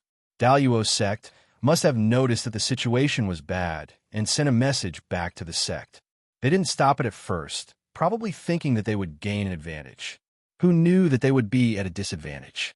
Daluo Sect couldn't send people over, so they sent a message to the 4 sects, asking them to send a decree to the people in Wanghai Town. Why didn't you stop it earlier? Why now? Yu Qianqiu sneered. He was a smart person and could see through the trick at a glance. We don't know about that. After receiving the decree from the sect, we immediately came here, Lu Qing said. Niu Sun sized up Li Mengbai and Cui Zhaofan. Suddenly, he looked at Yu Qianqiu with a strange expression. He thought to himself, those two are clearly showing signs of exhaustion. I'm afraid it will be difficult for them to make a move. This brat is famous for not being at a disadvantage. Why would he give up such a great opportunity? Strange. He didn't think about it. With Yu Qianqiu's current cultivation, he couldn't see through the late-stage tribulation passing experts. Otherwise, he wouldn't be so lucky. He would definitely pounce on them and slaughter them. After the group of cultivators at the end of the tribulation transcendent stage looked at Li Mengbai and Cui Zhaofan, they seemed to be deep in thought. They all stared at Yu Qianqiu in silence. No one had revealed the truth. It all depended on Yu Qianqiu's decision. Yu Qianqiu was in the middle of a group of people at the end of the tribulation transcendent stage. When he saw everyone looking at him with a strange expression, Yu Qianqiu immediately felt the pressure on him increase. He looked at Purple Dress and realized that it would be difficult for him to succeed in a short period of time. It was the same for the special forces below. Since none of you are speaking, then let's just waste time. Yu Qianqiu was on high alert. In any case, Purple Dress and the special battle team below them had the upper hand. If he could buy more time, he might be able to kill a few of them. It would be even better if he could kill one at the end of the tribulation stage. He wanted to waste time, but the righteous sects did not want to waste time with him. Everyone had come under the sect leader's decree. Afterwards, they would have to report the completion of the task. Lu Qing of Supporting Immortal Island said, Yu Qianqiu, tell your people to stop. Now is the time to unite against the outsiders. Why must you kill them all? Isn't it better to save energy to deal with the outsiders? With so many powerful people gathered, Yu Qianqiu knew that he could not delay any longer. He curled his lips unwillingly and said, tell the people from Daluo Sect to stop first. Once they stop, my people will naturally stop as well. Lu Qing looked down and frowned. He said, the people from Daluo Sect are defending, and your people are attacking. How can you tell the people from Daluo Sect to stop first? If they stop, isn't it the same as seeking death? Yu Qianqiu was stunned. He looked down and realized that it was indeed the case. If the people from Daluo Sect stopped, the special battle team would instantly slaughter them all. He thought that it was a pity, but there was nothing he could do about it. There was a group of powerful people here. Then he shouted, Purple Dress, come back, stop fighting. When Purple Dress heard this, she immediately recalled her purple bamboo and teleported to Yu Qianqiu's side. She said with a surprised expression, why are you stopping? Give me another half an hour, and I'll definitely kill those two. She didn't look like she was satisfied with the fight. The various sects were speechless. They did not expect this woman to be so belligerent. Yu Qianqiu said, go back down. Z-Dress had no choice but to follow him back to the ground. Stop attacking and prepare for battle. With Yu Qianqiu's order, even if the special battle team had doubts, they would not ask them out loud like Z-Dress. They immediately teleported back, but they were still on guard. The people from Daluo Sect were also huddled together, not daring to relax. Clearly, they were afraid of being beaten up. The people from the various sects in the final phase of Tribulation Transcendence also teleported down. They stood between the two sides to prevent them from accidentally fighting again. Luo Kuan and Zhu Zhao carried Cui Zhaofan and Li Mengbai back to Daluo Sect's side. Luo Kuan said in a low voice, stop fighting. Only then did the people from Daluo Sect believe that it was over. They all relaxed as if they had just survived a disaster. Especially Zhu Xianxian, who was hiding in the middle of a few dozen people. He was still in shock.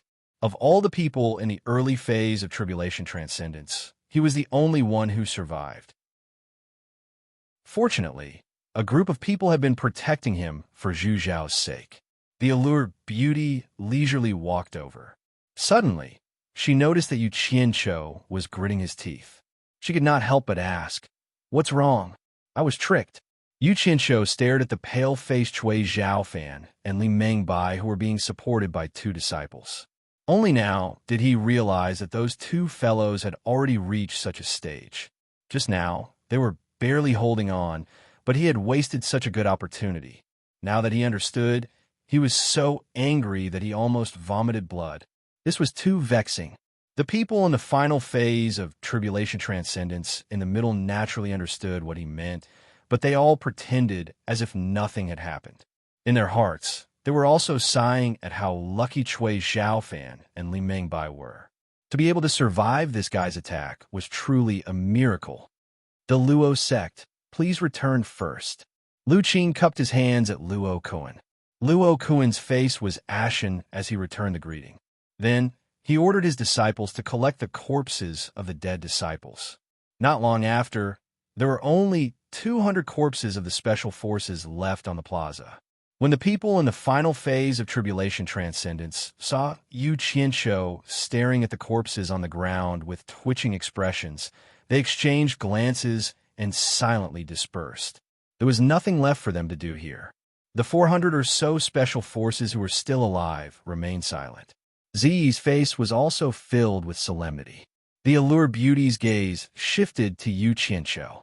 Seeing that his face was flushed red, and the veins on his neck could already be seen bulging, it was clear that he was extremely angry. "Collect the corpses of our brothers onto the fourth flying artifact," Yu Qianqiu said word by word. The special forces dispersed.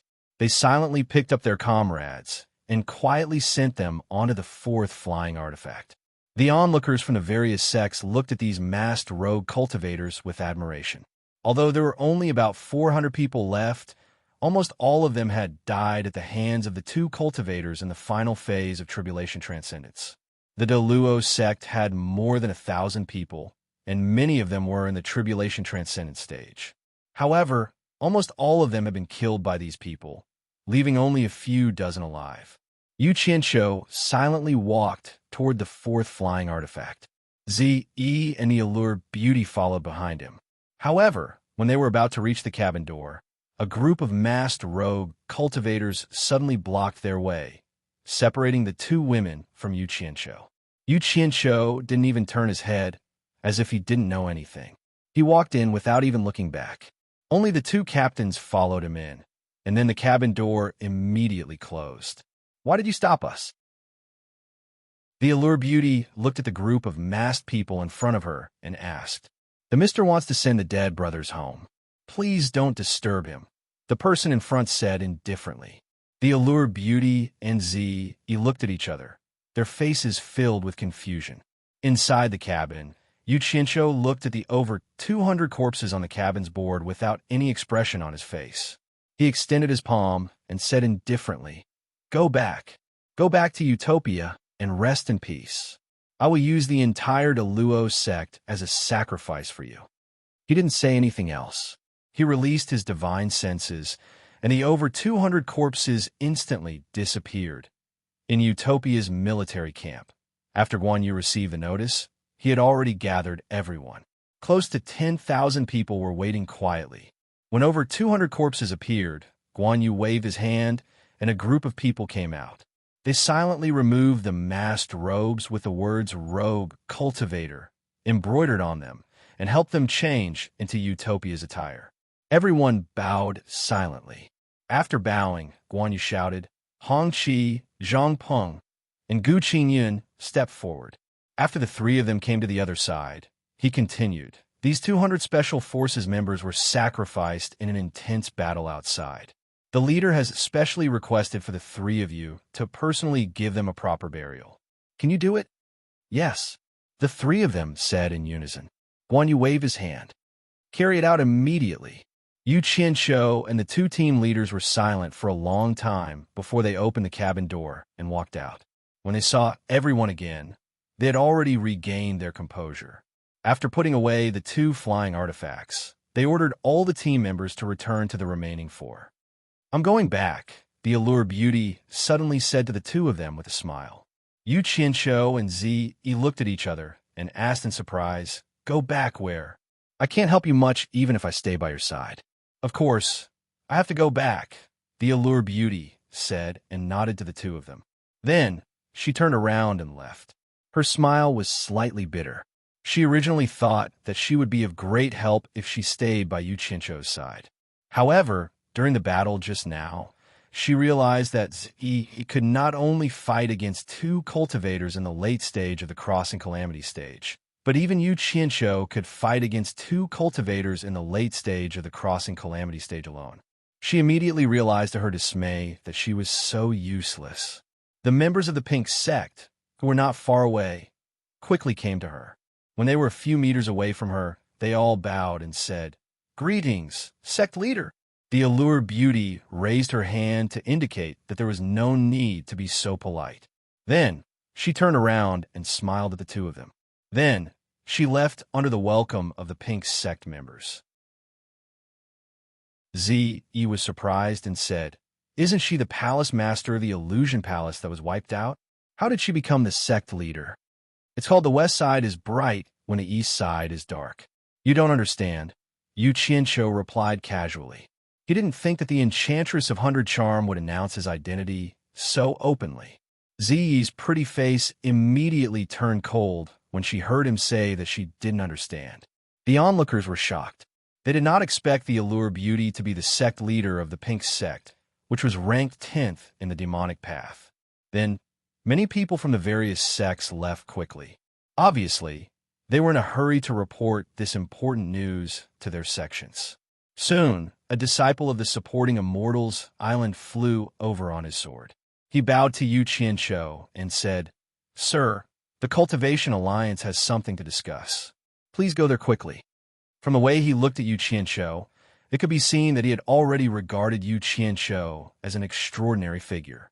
After all, Yu Qianshou was an expert who could defeat two experts at the end of the Crossing Calamity stage by himself. And he was from the supporting Immortals Island. "Do you know what it is?"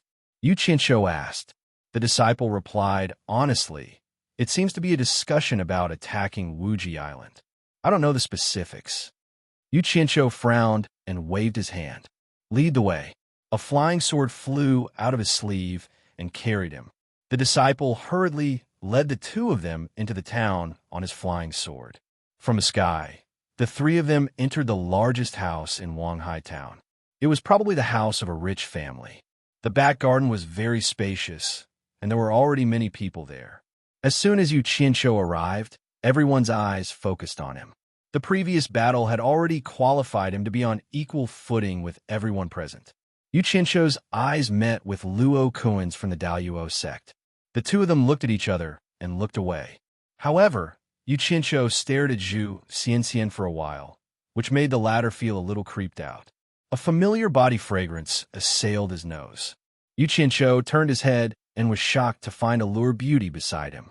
She was smiling at him without saying a word. He immediately remembered that she was now the leader of the Pink Sect. Naturally, she was qualified to be here. Zi Yi saw Allure Beauty and approached her happily. After the various sects whispered to each other, they all nodded at Quan Deming from the supporting Immortals Island. Quan Deming stood up and cupped his hands. "Everyone, we were prepared to attack Wuji Island and wipe them out in one fell swoop. Now, reinforcements from Wuji Island are still rushing over. If we wait any longer, it will be even more disadvantageous for us. After asking for the opinions of the various sects, we felt that it was urgent.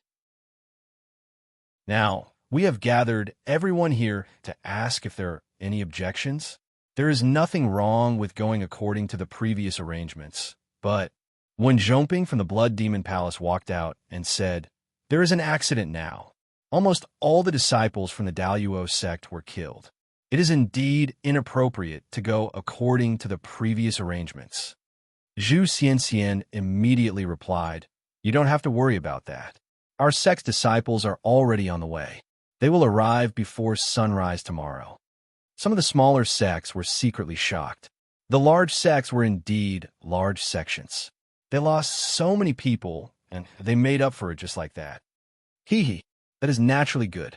However, there is something that I need Elder Zhu to explain, Wen Zhongping said with a smile.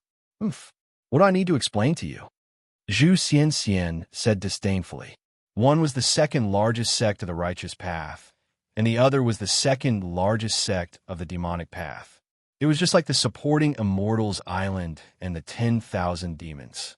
When they met their corresponding opponents, they would fight each other to determine who was better. It had almost become a habit.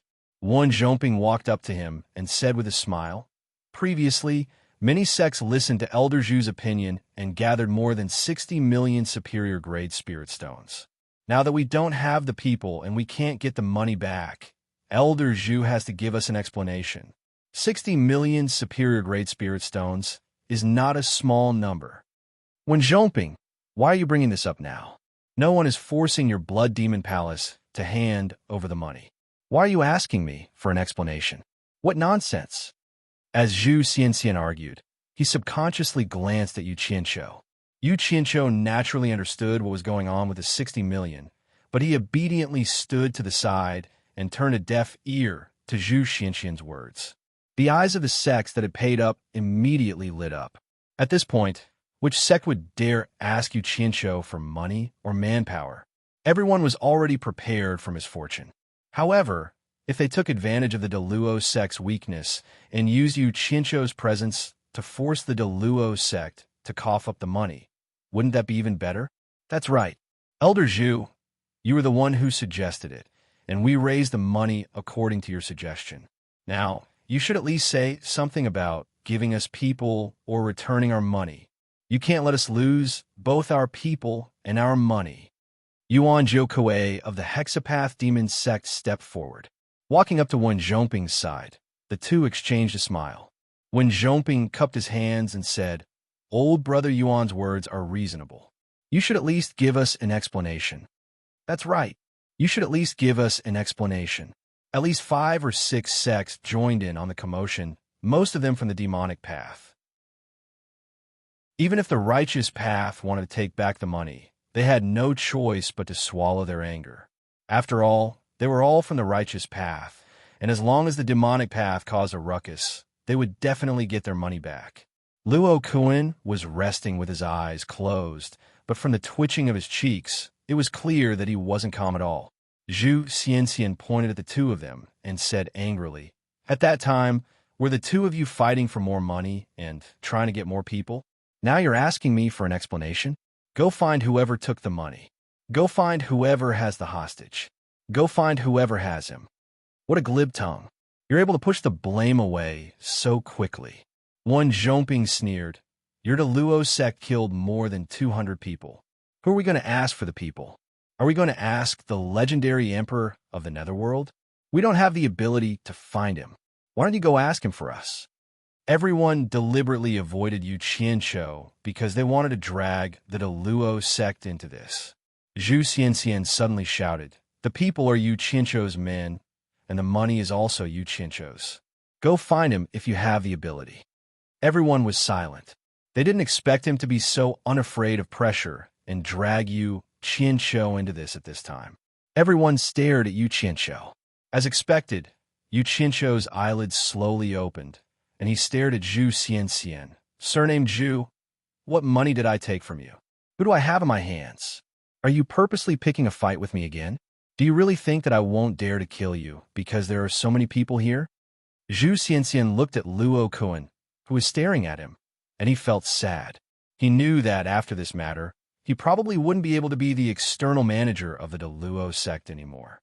He decided to say, "Yu Qianqiu, to tell you the truth, the Cultivation Alliance's decree to summon 600 itinerant cultivators and pay more than 60 million upper-grade spirit stones was actually pulled together by the sections. The purpose was to divide the 600 tribulation stage cultivators." The sects were speechless. Wen Zhongping and Yuan Jiukui's expressions twitched.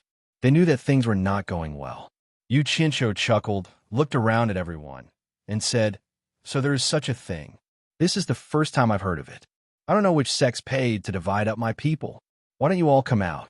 I want to see who is scheming against me behind my back." He said it was the first time he had heard of it. But who would believe him? The sects that were making a ruckus just now all turned their heads to the side, as if they had never heard of it before. The people from supporting Immortal Island looked at this disciple from supporting Immortal Island, and they found it hard to describe. Chapter 425. One person intimidated the Cultivation Alliance. It wasn't that the sects were afraid of him, but at least no one dared to openly oppose him. Strength determined status. This was something that everyone was well aware of. If Yu Qianshou's side had lost the previous battle, the sects would have forced him to cough up 60 million spirit stones, and that would have been a light punishment. There were probably a lot of people who wanted to get rid of him. Yu Qianshou, it's not like anyone is scheming against you. Everyone is willing to fork out money because they want some benefits. Otherwise, the sects wouldn't throw away the spirit stones they've worked so hard to save. But you've also suffered heavy losses. We're all members of the Cultivation Alliance, so it's not right to ask for anything from you. Forget it. The Blood Demon Palace won't bring this up again. Wen Zhongping waved his hand generously and returned to the Blood Demon Palace's side as if nothing had happened. Hearing this, Zhu Xianxian was so angry that he nearly crushed his own teeth. Did the Daluo sect not suffer heavy losses? Did the Daluo sect not belong to the Alliance of Cultivators? Did the Daluo sect have to ask for something from the Alliance of Cultivators? He was angry, but he also understood that in the cultivation world, there were always superfluous things. Sending help in a snowy weather was nonsense. As long as there were benefits to be gained, there would be endless cases of people taking advantage of the situation. If it were someone else, the Daluo sect would have done the same. In the cultivation world, not protecting one's own interests was the same as cutting off one's own path to survival. The Blood Demon Palace has already set an example. Can the Hexapath Demon sect still be a villain? Yuan Jiukui laughed and walked back, waving his hand as he walked. This matter is over. The other sects didn't say anything either. It was as if doing something like this was normal. No one would feel embarrassed. In the grand scheme of things, it wasn't for personal benefits. They were fighting for the entire sect. What was there to be embarrassed about? Luo Kuin's face was ashen. Everyone in the Daluo sect was silent, having experienced the fickleness of the world. As the second largest sect of the righteous path, once they lost their power, they were still worthless. None of them were good. Yu Qianshou sneered. Quan Deming of the supporting Immortal Island coughed and looked around at the crowd. Since there are no other opinions, when the reinforcement from the Daluo sect arrive tomorrow, the 263 sects of the Cultivation Alliance will coordinate according to the original plan and strive to annihilate the Wuji Island in one fell swoop, eliminating a major threat to the Chinese cultivation world. While everyone was nodding in agreement, someone suddenly said, "Elder Quan, if the foreign cultivators of the Limitless Island are defeated, it's more likely that they will flee to the south. My sword sect leads the 36 sects, and we defend the south. Although there are many people in the 36 sects, there aren't many people with profound cultivation bases. In order to prevent any accidents, how about this? Wasn't Yu Qianshou and the other rogue cultivators not included in the original plan? Why don't you coordinate with us to guard the south as well? This way, I'm sure it'll be much safer." When everyone heard this, they looked over and saw Duan Tianbo of the Sword Sect making his plans. Only then did everyone remember that the combat strength of Yu Qianshou's subordinates was obvious to all. They were extremely powerful. As long as the other side didn't send a late-stage tribulation passing expert, the remaining 400 people should have no problem dealing with 1,000 or 2,000 people. His words woke everyone up from their dreams, and the various sects immediately became active. The Sword Sect, which was ranked 4th among the righteous sects, had jumped out. How could the Hexapath Demonic Sect, which was ranked 4th among the demonic sects, let it play a one-man show? Putting the demonic sect's face aside, they couldn't let go of such a great benefit. Yuan Zhoukuei chuckled and said, Duan Tianbua, you're wrong. In my opinion, the Wuji Island is just a motley crew. Once they lose, it's unlikely that they will flee to the south. Think about it. The supporting Immortal Island is in the south with tens of thousands of disciples and experts. If they flee to the south, they will definitely be worried about being attacked by the supporting Immortal Island. Therefore, it's unlikely that they will flee to the south. Yuan Zhoukuei, according to what you said, do you think they will give up what's close at hand and go to the east? Duan Tianbua sneered with disdain. That's right. Once they lose, they will most likely take a detour to the east. Yuan Zhoukuei gestured to the crowd and said, If we go south, even if we pass through the supporting Immortal Island, we will reach the vast demon ghost domain. Do you think that the motley crew of Everlasting Island can cross the demon ghost domain and go back? That should be impossible. Speaking of the demon domain, Duan Tianbua was stunned. Even he didn't believe that anyone could cross the demon domain. Since he couldn't find any reason to refute, he could only look at Yuan Zhoukuei with a sullen face and continue. Fleeing to the west is the hinterland of the Chinese cultivation world. Not to mention the front line of defense. If you go deeper, you'll find sentries everywhere. Once you're defeated, the sects entrenched there won't let you off easily. There's no need to mention the north. That's the closest route for them to escape. That's why we gathered our strongest forces to attack from the north. That's why the north isn't suitable for them to escape. After saying that, Yuan Zhoukuei hugged his stomach and looked at everyone. He laughed and said, In that case, we don't have to worry about the south, west, and north. The place that we need to focus on is the east. That's why I feel that Yu Qianshou and the other wandering cultivators should coordinate with us to defend the east. That way, we won't be able to block them all, but we can at least reduce the number of fish that slip through the net. The debate was well-founded and the demonic sects cheered, while the righteous sects looked inferior in comparison. The six-path demonic sect's late-stage tribulation transcendence revered elders slightly nodded and looked at Yuan Zhoukuei with praise. Yuan Zhoukuei slightly bowed to the elders and retreated. He seemed to be quite proud of himself. The Daluo sect's Luo Kuan glanced coldly at Zhu Xianxian. He had also heard that Yuan Zhoukuei and Yu Qianshou had almost fought in the Hundred Flower Valley. However, Yuan Zhoukuei had expressed goodwill toward Yu Qianshou several times, and after that, he and Yu Qianshou had gotten along peacefully. How could he be like this fellow who couldn't distinguish the severity of the situation? When Luo Kuan compared the two sides, he couldn't help but feel sick in his heart. They were both external managers of their sects, but the disparity between them wasn't small. Maida Luo's sect simply picked a pig to be the manager. The allure Beauty glanced at Yu Qianshou, only to see him crossing his arms in front of his chest. Although this matter involved him, he didn't say a word. Half of his eyebrows were raised, and it seemed like the cold smile on his face never stopped. Luo Kuan couldn't help but shake his head. These people's words were better than singing. Could it be that Yu Qianshou was that good a manager? If that was the case, then he wouldn't be Yu Qianshou. Quan Deming looked at the various sects inquiringly. Seeing that no one said anything, he nodded and said, Since that's the case, all wandering cultivators will return to the east. Yuan Zhoukuei immediately beamed with joy as he looked at Yu Qianshou with a smile that said, We're on the same side now. Who would have thought that Yu Qianshou would greet him with a face full of ridicule? Yuan Zhoukuei couldn't help but feel a chill in his heart. This fellow was too daring. Who did he learn this from? Yuan Zhoukuei was really afraid that Yu Qianshou would do something bad at the critical moment. Yu Qianshou, do you have any objections? Yuan Zhoukuei had no choice but to ask in advance so that no one would stab him in the back. When the various sects heard this, they looked at Yu Qianshou and found that this fellow's indifferent attitude was really thought-provoking.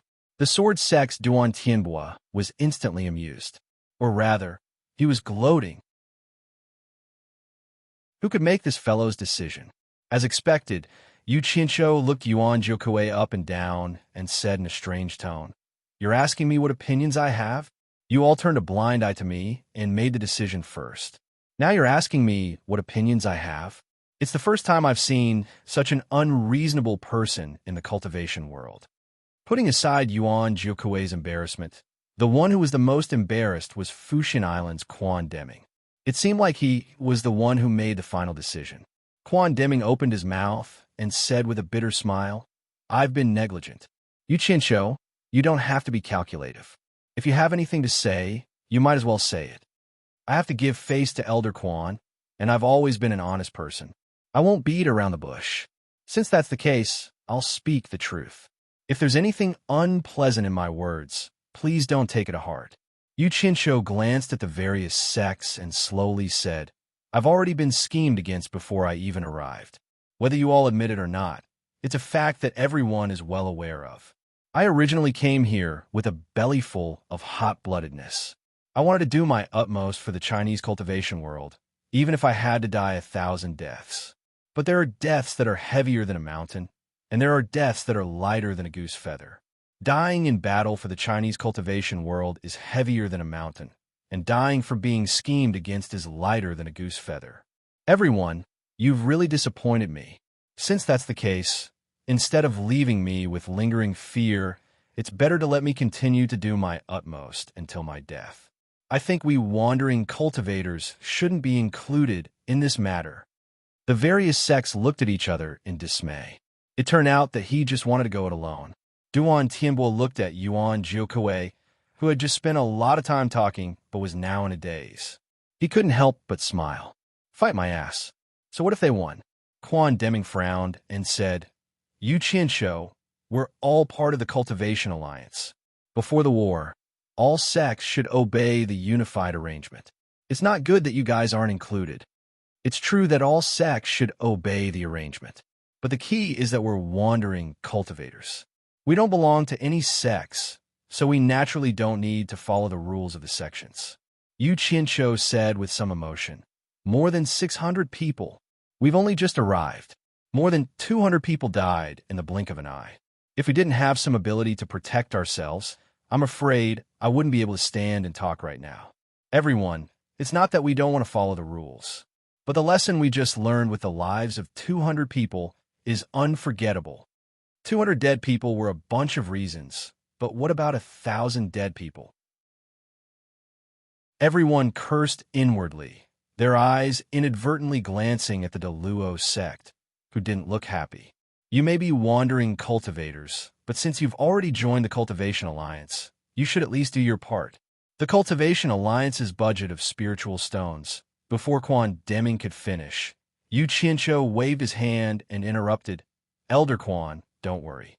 We wandering cultivators may be weak, but we're the most trustworthy.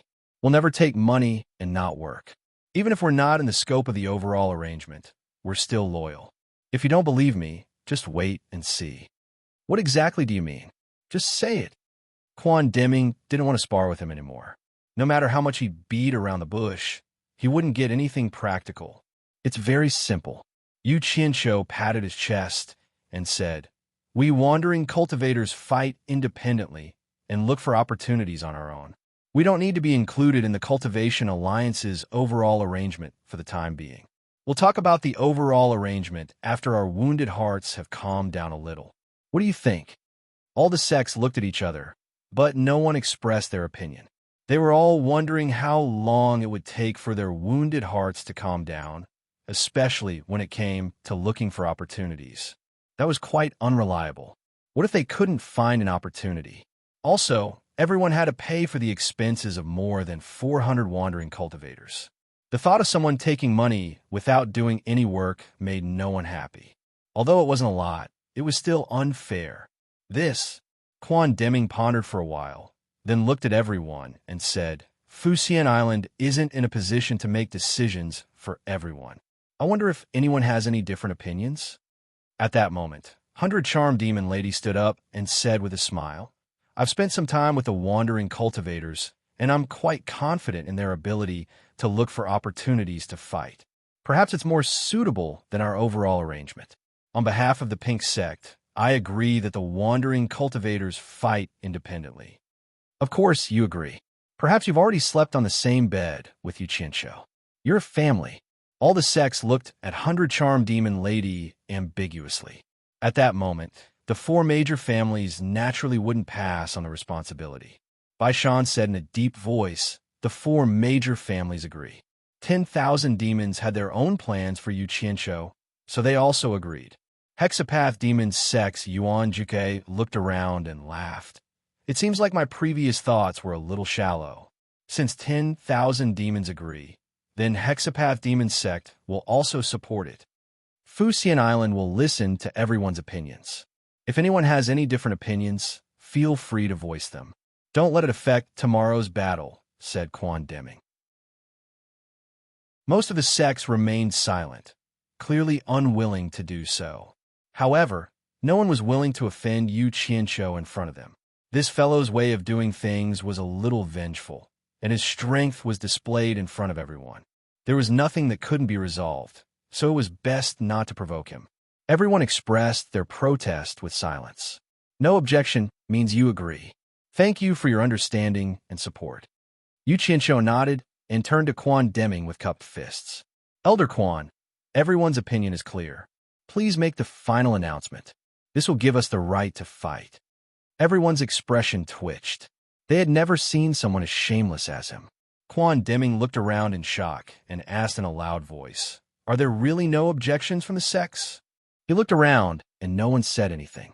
He could only smile bitterly and say, "Since no one objects, then let's do it." He felt embarrassed to say anything, so he could only reply perfunctorily. Yu Qianshou didn't think much of it. After all, this was what he wanted. He turned around and cupped his fists to thank everyone. However, most of them turned around and left. Who would want this kind of thanks? Chapter 426. The various sects had either left or dispersed. Only a few sects that were friendly with him were still there. Baishan came over and saluted. "We knew that Mr. would come with a group of people, so we have already prepared a place for Mr. to stay." Before he could finish, Yu Qianshou waved his hand and smiled. "I appreciate your kindness, but there is no need to go through so much trouble. The flying instrument is more than enough for us to stay." The allure enchantress smiled and thought of the big, comfortable bed on the flying instrument. At night, she could open the skylight to look at the night view, and, after closing it, it was even more reliable than an iron wall. Naturally, it was safer than ordinary houses. There was one thing that the allure beauty still couldn't understand. She still couldn't see what the flying magic tool was made of, and she couldn't destroy it with her cultivation. She also suspected that it was the nether iron, but when she thought of the huge amount of materials needed to build the flying instrument, she denied this guess. She could not figure it out, but someone else could.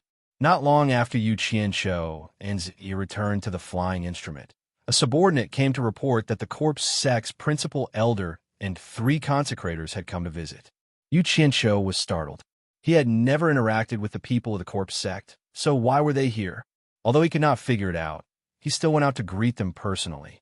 As soon as he came out of the cabin, he saw the 4 people staring at the flying instrument with their mouths slightly open, as if they could not come back to their senses. Yu Qianshou suddenly understood. He had heard from Wu Sihai that the corpse's god sect had a treasure that was made of dark iron.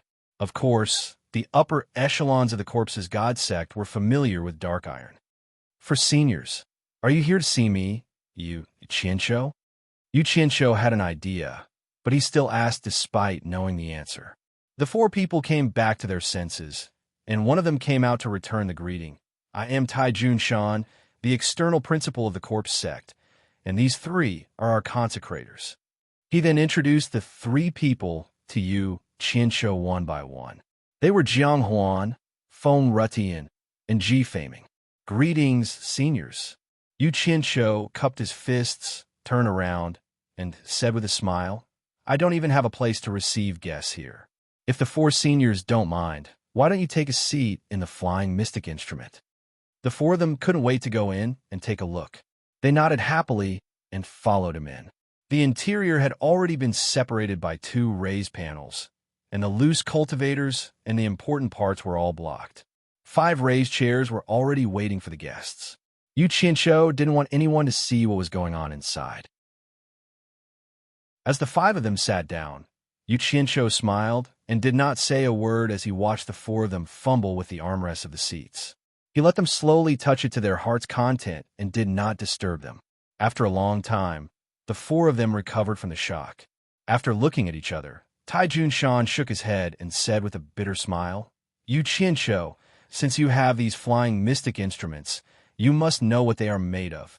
Yu Qianqiu leaned against the armrest, crossed his legs, and supported his chin with his hand.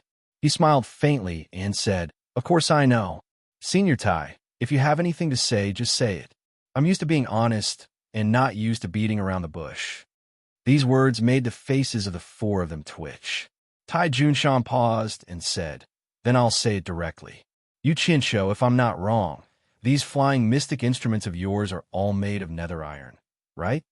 That's right. Yu Qianqiu nodded slightly and signaled him to continue. It's said that nether iron can only be found in the legendary nether cave. You can only find a small amount in the nether cave above the 8th level, but it's impossible to find so much.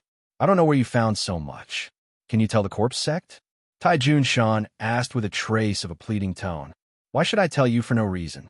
Yu Qianqiu slightly frowned. The three consecrators of the corpse sect looked at each other. Jiang Huan said, Yu Qianqiu, we won't let you say it for no reason. We will reward you heavily after this. The four of them nodded together. Reward me heavily? Yu Qianqiu's eyes slightly brightened. He sat up straight and said bluntly, What kind of reward? Jiang Huan pondered and remembered that this guy had caused a lot of trouble for spirit stones. So he asked, How about spirit stones? As long as you tell us where you got them, we will reward you heavily with spirit stones. Spirit stones? How much would be appropriate? Yu Qianqiu thought for a while. In the eyes of these people, he seemed to be a little unmoved, which made them feel that it was not the same as what they had heard. Jiang Huan suddenly took out a storage pouch and said, If you can tell us the truth, I have 10 million top-ranked spirit stones here. I can pay you in advance. If it turns out that what you said is true, I can give you another 10 million. I will definitely keep my promise. The other two consecrators didn't think much of it, but Tai Junshan frowned and smiled bitterly in his heart.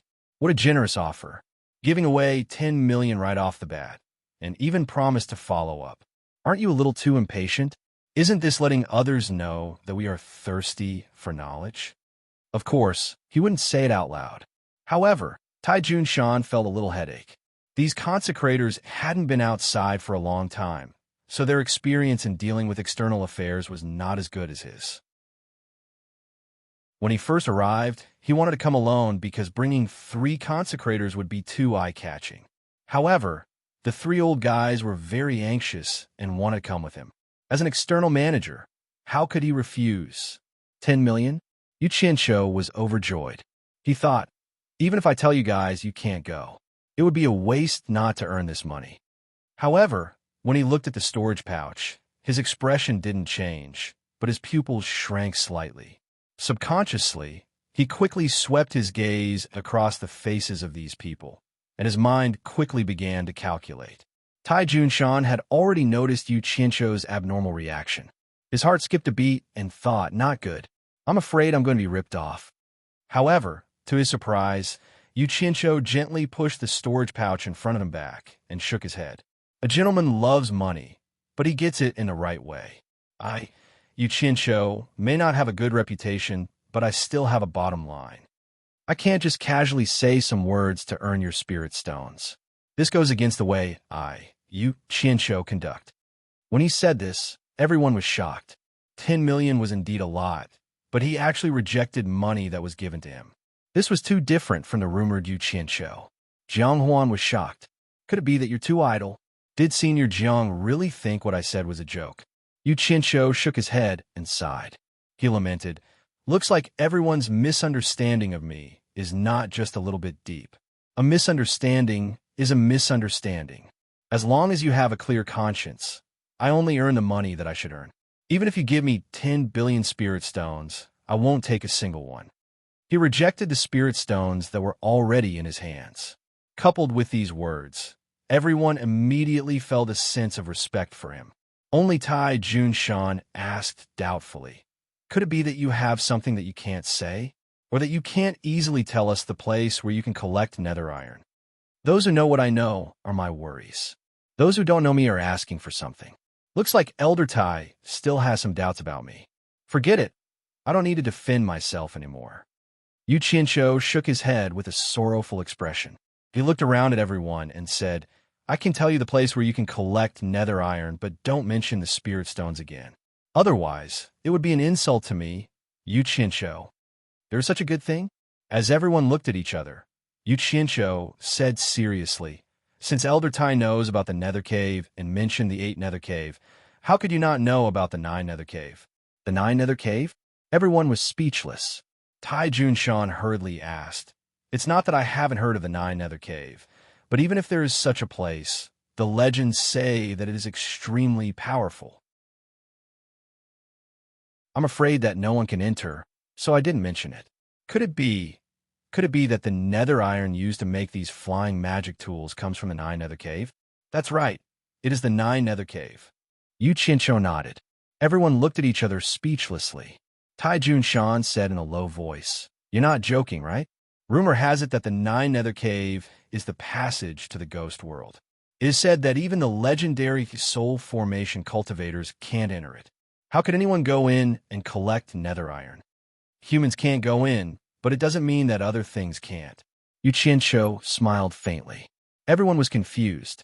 Jiang Huan pondered for a while and asked, The 9 nether cave is the passage to the ghost world.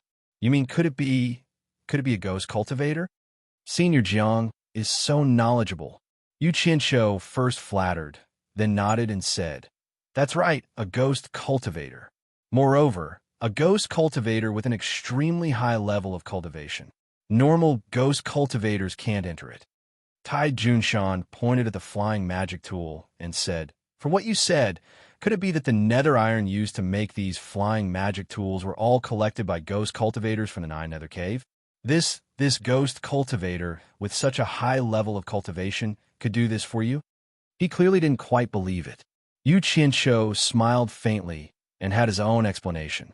He tilted his body again and stared at Tai Junshan with his hands supporting his chin. I remember that the first time I met Elder Tai, it should be during the trial in the demonic ghost region. It seems that ever since that time, the 6 sects never held the trial in the demonic ghost region again.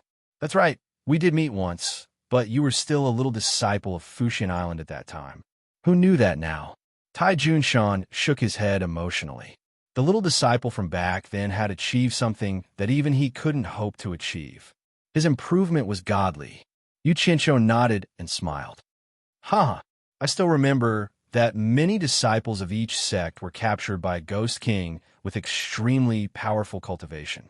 I racked my brains and spent a lot of effort to finally rescue the disciples of each sect. However, after all these years, how many people still remember my kindness to Yu Qianqiu? On the contrary, I heard many people call me a scum and a madman. Sigh, human feelings are like flowing water. There are so many fickle people. Let's not talk about them. The disciples of the corpse sect were also rescued back then, and Tai Junshan was one of them. Hearing this, he looked at the 3 consecrators awkwardly. Of course, Jiang, Feng, and Ji also knew about this. After hearing this, they thought about what Yu Qianqiu had done to them back then and thought about what they had done to Yu Qianqiu now. They all sighed and felt that it was indeed everyone who had wronged him first. Jiang Huan nodded silently. Yu Qianqiu, it's all in the past. You're in the cultivation world now, so you should understand what's going on. There's no need to take it to heart. The 3 corpse sect consecrators looked at him with much gentler gazes, and they gradually let down their guard. Based on their intuition, such a sentimental person couldn't be that bad. Yu Qianqiu raised his brows and sneered. It's not to the extent of taking it to heart. It's just that those people who scolded me behind my back don't know how to touch their own consciences and ask themselves if they're ashamed or not. As Tai Junshan listened, he was suddenly startled. He thought to himself, were we going in circles? Why are we talking about trivial matters? He then coughed and said, Yu Qianqiu, I wonder which ghost cultivator with an extremely high cultivation helped you gather the nether iron. Does our Huaxia cultivation world have such ghost cultivators? If there is, I wonder if you can introduce me to them. The third consecrator also came to a realization.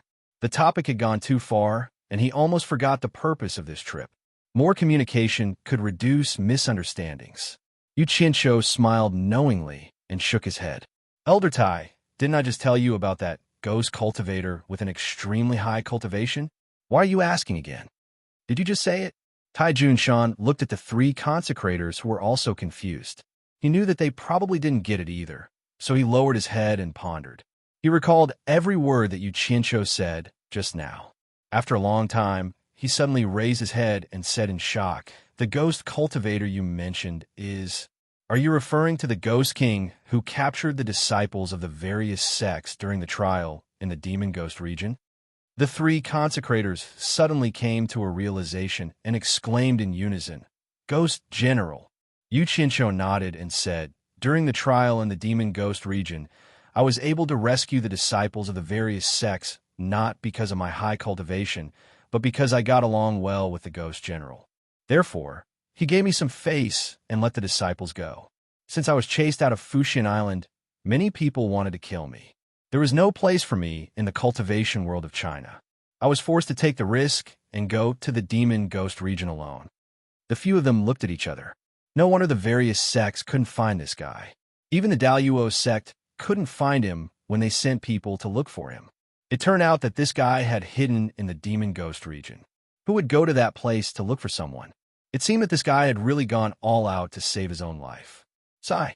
In terms of friendship, humans are inferior to ghosts. When I returned to the Demon Ghost region, the Ghost General immediately gave me a place to stay. Therefore, I focused on cultivating in the Demon Ghost region. Finally, my cultivation improved a little. Only then did I dare to come out and take a look. Before I came out, he personally gathered a lot of nether iron for me and asked me to make something for him on the way out. However, I felt that there was no use for so much nether iron, so I asked the Jing family of the four major families to help me make a flying magic tool. The few of them nodded. So that was the case. Looking at the flying magic tool again, they couldn't help but feel a little heartache. It was really a waste of natural resources to use this thing to make a flying magic tool. Tai Junshan asked tentatively, "What did the Ghost General ask you to make for him?" "Oh, nothing much. He asked me to gather some spirit stones for him to bring back." Yu Qianqiu replied disapprovingly. Chapter 427. What do ghost cultivators need spiritual stones for? Tai Junshan asked in surprise. Although ghost cultivators were rarely seen in the Chinese cultivation world, everyone knew that ghost cultivators needed sufficient yin qi. Spiritual stones were of no use to them at all. It shouldn't be for him. Yu Qianqiu frowned and said, "I've lived in the Demon Ghost region for a long time. Although I don't know much about it, I can feel that there seems to be a very powerful person hiding there. The Demon Kings and the Ghost King seem to be afraid of this person. If I'm not wrong, the spiritual stones that the Ghost General asked me to gather should be for that person." Speaking of this, he suddenly came back to his senses and waved his hand with a smile. "I forgot myself. Look at me. Why am I telling you this?" The expressions of Tai Junshan and the three consecrators were extremely solemn. Yu Qianqiu's words reminded them of the time when Ma Jiugu and several other experts at the end of the tribulation passing stage were injured together in the Demon Ghost domain. That incident was very strange. After the corpse sect analyzed it, they once suspected that there was a spirit-severing expert hiding there. Now, not only did Yu Qianqiu's words match some of their guesses, but also made them believe that there was indeed a top expert hiding in the Demon Ghost region. They believed that with Yu Qianqiu's position in the Supporting Immortals Island, it was impossible for the Supporting Immortals Island to tell him such a thing. It should be limited to the top officials of the Supporting Immortals Island. From this, it could be inferred that what Yu Qianqiu said was true. However, they didn't know that Yu Qianqiu and Furong had an affair, and Furong's father had already told his prospective son-in-law. In Yu Qianqiu's words, lies had to be half true and half false. That way, it would be more credible. If it was all lies, it would be easy to expose it. Of course, it was not good to tell the whole truth. It was called telling the truth, not lying. Yu Qianqiu, Is the Jiuyo Hell Cave in the Demon Ghost region? Tai Junshan asked. Yes, and it's under the Ghost General's Ghost King. Wait. Yu Qianshou suddenly looked at them solemnly and said suspiciously, judging from your words, could it be that you want to go to the 9th Netherworld cave to dig for nether iron? If that's the case, I advise everyone to give up on this idea. Let's not talk about the fact that you won't be able to make it to the 9 Netherworld cave. Even if you did, the 9 Netherworld cave is not a place that ordinary people can go to. I only stayed at the entrance of the cave for a while and almost lost my life. It's even more dangerous inside. Tai Junshan looked at the 3 consecrated masters and saw them nod slightly. He then said, we are not arrogant enough to want to intrude the demon ghost territory. I just want to ask, with your relationship with the Ghost General, can you let him collect more dark iron?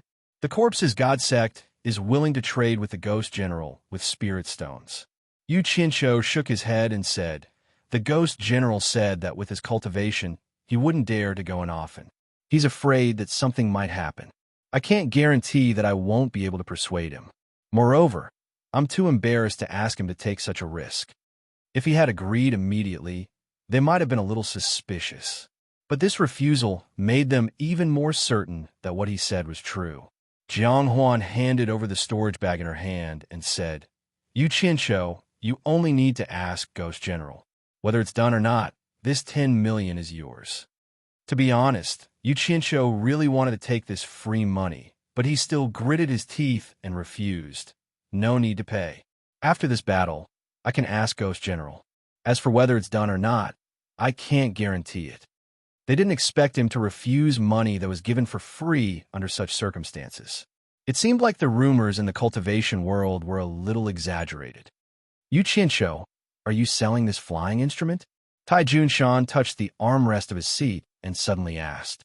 The 3 consecrated were slightly stunned. Then, they nodded slightly and looked at him.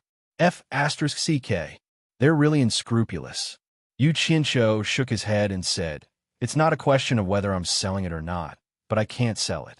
Because I've already promised a hidden master that I'll give it to him after using it for a while. He doesn't seem to know what the hell he wants the nether iron for. I'm a very trustworthy person, and I never go back on my word. Oh, right, can I ask something? What do you want the nether iron for? Tai Junshan was stunned. He flatly refused and said, this is my sect's secret.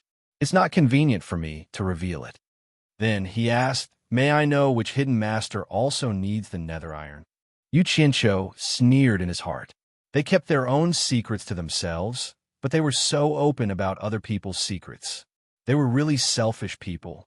Yu Qianshou smiled faintly and said, everyone calls him Mr. Nongzhu. Mr. Nongzhu? They remembered that the foreign cultivators mentioned this person during the saber drawing ceremony. It seemed like he was really an amazing person. Tai Junshan asked again, may I know who this Mr. Nongzhu is, and what does he want the nether iron for? Yu Qianshou's face darkened. He said coldly, it seems like you're the ones asking, and I'm the one answering. Every time I ask a question, you'll just say that it's my sect's secret. Don't you think you're asking too much? Forgive me for not sending you off. He immediately turned hostile and asked them to leave. They quickly tried to comfort Yu Qianshou, but he was too lazy to care. Jiang Huan had no choice but to remind him, then I'll have to trouble you with Ghost General. I'm a trustworthy person. I'll remember what I've promised. I'm tired. Please leave. Yu Qianshou asked them to leave again. They had no choice but to leave. However, before they left, Jiang Huan still left the storage pouch behind. This time, Yu Qianshou didn't refuse. He waited until they were far away before grabbing the storage pouch and tossing it in his hand. He looked at their backs and sneered. Since you want the nether iron, how can a mere 10 or 20 million be enough to get rid of me? Do you really think I'm a beggar? After they left, Ji Faming sent a telepathic message to Jiang Huan. He's already rejected us a few times. Why did you still give him the money? Jiang Huan replied, I gave it to him in the hope that he'll remember this matter after taking our money. What if he forgets or doesn't look for Ghost General at all? Ji Faming frowned. That's easy. If he really dares to do that, the Corp Sect doesn't mind paying a high price to snatch these flying instruments. Jiang Huan's previously amiable expression instantly turned ferocious. Limitless Island, dozens of miles away from Limitless Palace, in a deep mountain range, there was a waterfall that was almost 100 meters high. In the valley below, there was a clear pond, splashing water everywhere. A stream extended from the pond to the depths of the mountain. Occasionally, birds and beasts could be seen drinking by the stream. The valley was quiet and serene. Not far from the pool, at the foot of a mountain in the valley, there was a cave. It was obviously formed naturally, but also showed signs of being dug and widened. There were two people guarding the entrance of the cave. They kept blocking the third party from entering. Yanbu Gui pestered the entrance of the cave for a long time, but the two disciples didn't let him in. In the end, he could only anxiously shout a few times and leave. Not long after Yanbu Gui left, a person slowly walked out of the cave. It was the seventh disciple of Manhu. He waved his hand at the two disciples. The disciple guarding the cave quickly rushed in. After a while, the two disciples came out with two corpses and quickly disappeared into the mountains. The seventh disciple's face was pale. His arms were faintly trembling. In the end, he simply crossed his arms and blocked the middle of the cave. The steps under his feet were still fresh. Obviously, it had not been long since they were dug. 200 to 300 meters deep into the cave, there was a huge space formed by stalactites. Manhu and his brothers were guarding the bottleneck of entering the space. The sixth disciple shook his head and said with a bitter smile, "The seventh disciple has always been bold. Just now, he pretended to be fine and his legs were slightly trembling. Obviously, he was afraid." Manhu withdrew his gaze from the depths of the cave and sighed. Killing people is nothing to us. But to bleed tens of thousands of living people, as long as it is a normal person, they will be afraid. If you're not afraid, you can give it a try. Forget it. The sixth disciple waved his hand and said, "This is the first time I realized how cowardly I am. After seeing a few more, I don't want to go in anymore. That scene, I am afraid I will never forget it for the rest of my life." "AI, aren't we committing a sin?" The third disciple, who had his head lowered, suddenly muttered. It was unknown if he was talking to everyone or just talking to himself. Third disciple, Manhu walked over, shook his shoulder and said, "Everything is over. There is no need to kill anymore. The blood pool guide is already prepared. It is enough for young palace master to awaken the blood in his body into devil blood. At that time, the devil body and devil blood will fuse together. Young palace master will be able to cultivate the demonic book with half the effort. We will also be able to complete the task master entrusted to us. 10,000 mortal lives? Ah." The third disciple covered his face with his hands and rubbed it. Manhu patted his shoulder and didn't say anything else. He turned his head and said, "Fourth disciple, think of a way to get a few more nascent soul cultivators in case the young palace master needs them. Why do I feel like I am a human trafficker in the mortal world?" The fourth disciple shook his head. Manhu raised his leg and kicked his butt. The fourth disciple hurriedly ran out. He has just started cultivating the demonic book, but the process is already so scary. It is hard to imagine what it will be like after he cultivates it. The fifth disciple said as he walked over. He moved his head closer to the group and said softly, "Big senior brother, do you think he will lose his humanity in the end, to the point where he won't even recognize us?" "What nonsense are you talking about?" Manhu pushed the fourth disciple's head away. He subconsciously turned around and looked inside. The others also followed his gaze. The fifth disciple was unrepentant. He moved his head closer and said in a low voice, "Did you guys notice? Ever since the young palace master started cultivating the demonic book, his eyes have become colder and colder. I can't see any trace of humanity in his eyes." "Nonsense. The young palace master is already going to become a demon. He doesn't even want to be a human anymore. What is the point of having humanity?" The sixth disciple said sarcastically. Manhu glared at him. Just as he was about to teach him a lesson, a bubbling sound came from inside. However, it was even more sonorous than the sound of a bubble exploding. The echoes in the deep and empty cave made people's hair stand on end. The few of them looked at each other and quickly rushed into the cave. Chapter 428. Inside the cave, stalactites formed into stalagmites of all shapes and sizes.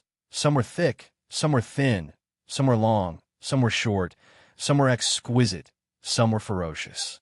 A few luminous pearls were placed in conspicuous places, emitting a soft and weak light, making the darkness in the cave even darker. The light in the slightly brighter places seemed a little pale, giving off a strong sense of oppression. In the center of the cave, there was a 5-meter square pool filled with a red liquid. The strong smell of blood, coupled with the bloodstains around the pool, it was not difficult to determine that the red liquid in the pool was blood. At this time, there was an undercurrent slowly surging at the bottom of the blood pool, occasionally producing bubbles. The thousands of giant venomous snake goo that were thrown into the pool were crazily swimming around, seemingly extremely afraid. Unfortunately, the surrounding pool walls were too high. Half of their bodies fell down as soon as they were attached, but they were still desperately climbing, hoping to escape from the blood pool. As the snakes crazily stirred in the blood pool, more and more bubbles emerged, and goo-goo sounds were heard incessantly, gradually resembling boiling water. The venomous snakes that climbed up the walls slowly slid into the blood pool, as if they were shedding their skin, but their snake-like bones were still attached to the walls. In the blink of an eye, the walls of the blood pool were filled with ferocious white bones. Not long after, the snake goo that were still wandering around were all dead. The smell of blood became increasingly strong, and a bloody mist slowly rose from the blood pool, spreading throughout the entire underground space. Such an abnormal movement made Man Who and the other three pale. Only when the red bloody mist covered the entire space did the movement occur again. The bloody mist churned, and as if it had intelligence, it began to condense into countless snake-like long strips that wandered everywhere in the space. Man Who and the other three looked around, not even daring to breathe loudly. Suddenly, the slithering blood mist red snakes stopped in unison and slowly turned their heads to look at the four of them. Although the four of them had a high cultivation base, they were still horrified by the scene before them. The bloody mist snakes swayed their tails cheerfully, as if they had found their prey. They opened their bloody mouths and swarmed towards the four. The four were greatly alarmed and instantly released their protective aura. Just as the group of snakes was about to approach the four of them, a muffled warning sound suddenly reverberated in the underground space. No one knew where it came from. The group of snakes instantly stopped in the air, not daring to take another step forward. They seemed to be shivering in the air as they turned their heads to look at the blood pool. Man Who and the others also looked towards the blood pool with lingering fear. They saw two faint red lights at the bottom of the blood pool. The red light grew brighter and brighter. It was obvious that it was slowly approaching the surface of the blood pool. First, a head popped out of the blood pool. Then the whole body slowly rose up. Finally, a bloody person stood motionlessly 2 meters above the blood pool. The demonic red eyes stared coldly at the four of them. Man Who and the other three could be considered to be experienced and knowledgeable, but after seeing this person, they still couldn't suppress the panic on their faces. He was completely naked and covered in blood. He was so skinny that he looked like a dried-up firewood. His limbs were thin and withered, and the ribs on both sides of his abdomen were like ravines. His long blood-stained hair was scattered and stuck to his narrow cheeks and shoulders. He was simply a dried-up corpse. However, the pair of slowly moving blood-red eyes told the four that he was still alive. Such an appearance was neither human, ghost, demon, nor a dried-up corpse. Could this be the appearance of a devil? Man Who and the other three looked at each other dumbfoundedly. They naturally knew that this person was the young palace master, Yanjuashing. However, with such an appearance, how could they go out and meet people in the future? Yanjuashing's withered arms spread out. His already withered mouth opened, revealing his white teeth. An ear-piercing shriek came from his throat and echoed in the underground space. The blood-mist red snakes were originally shivering and shriveling, but when the ear-piercing shriek came out, they immediately swarmed over as if they heard a summon. Manhu and the other three's eyes widened, and their faces were filled with disbelief.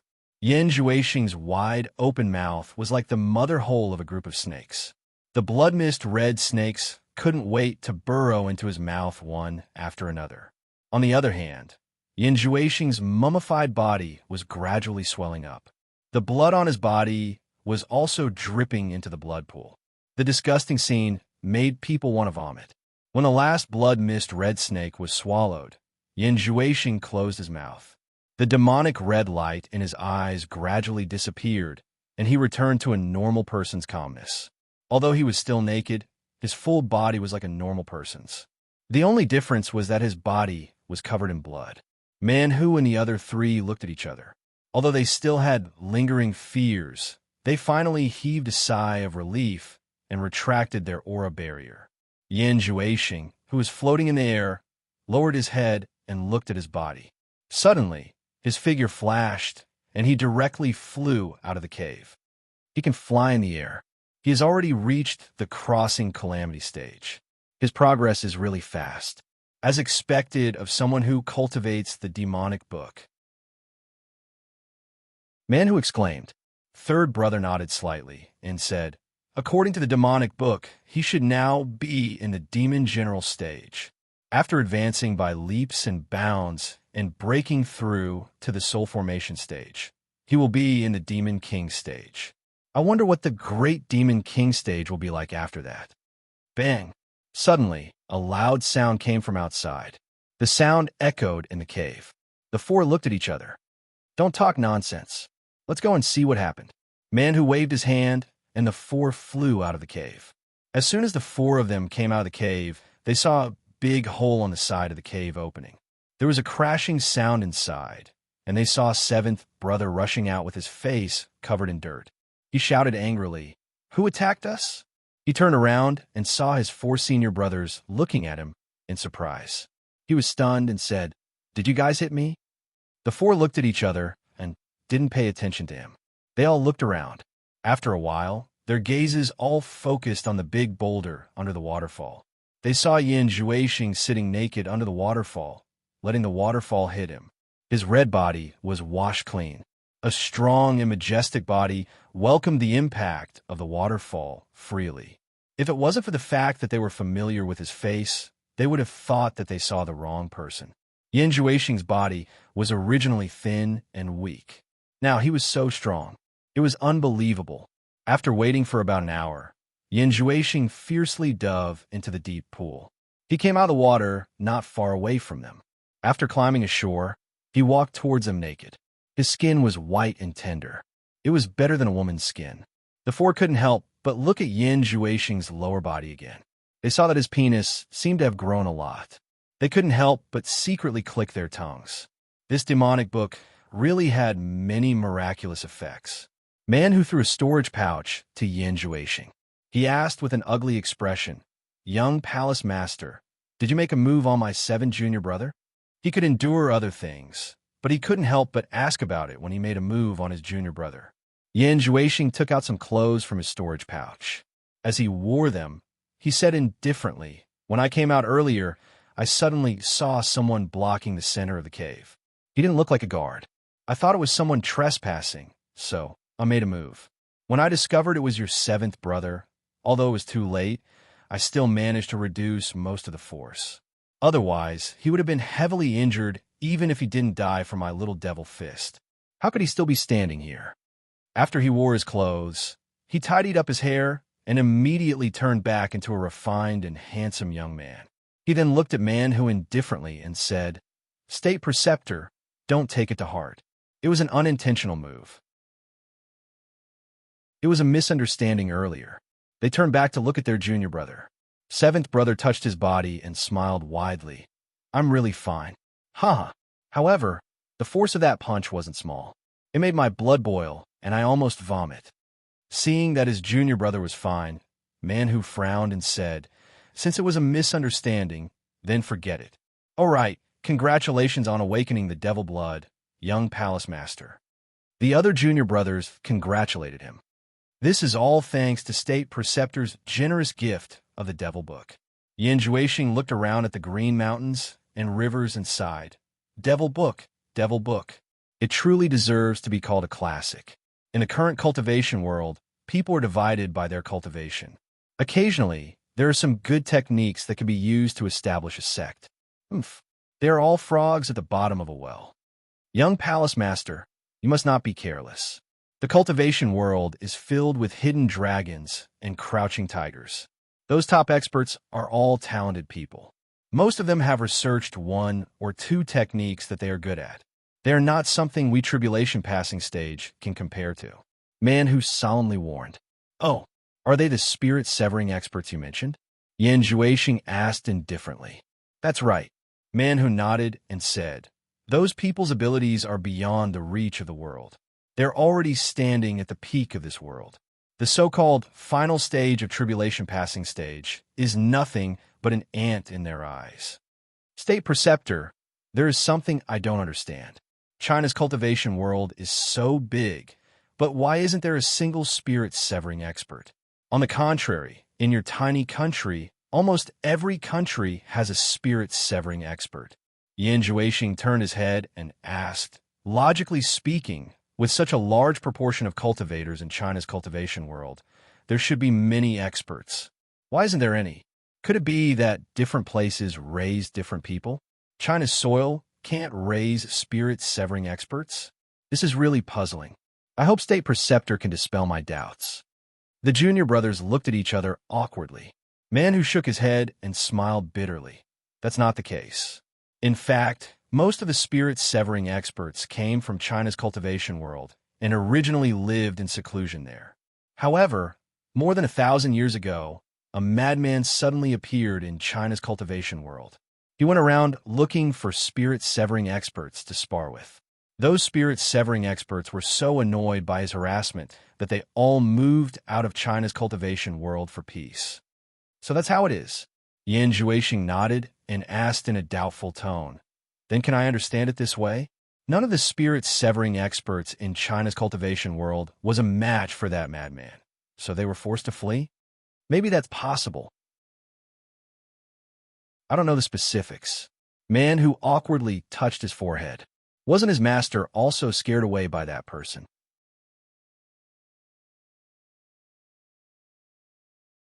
Chapter 429. Yin Juexing glanced at him indifferently.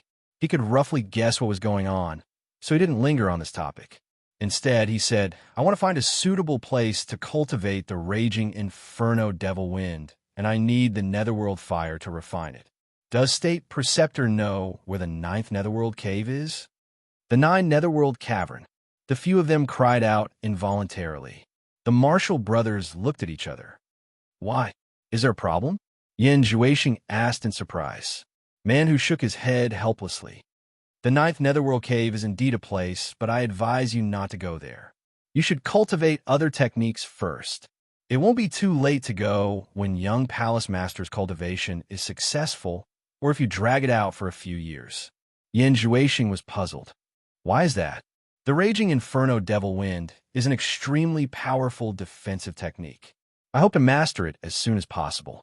State Preceptor, are you afraid that I can't enter the 9th netherworld cave? Don't worry about that. My demonic body shouldn't be afraid of those external evils. This man who hesitated for a moment before he bitterly smiled and said, Young palace master, I won't hide it from you. The 9th netherworld cave is in the demon domain, and the demon domain is the domain of the madman I mentioned before. It is a forbidden area in the entire cultivation world. Trespassers don't have a good ending. He finally added, even soul formation cultivators are no exception. Demon domain? Yin Juexing was a bit moved. He wasn't afraid of that madman, but he had grown up in the cultivation world, so he naturally heard a lot about the demon domain. It was a place where countless demonic ghosts gathered. It was indeed a forbidden area in the cultivation world. Isn't the demon domain formed naturally? Why is it controlled by someone?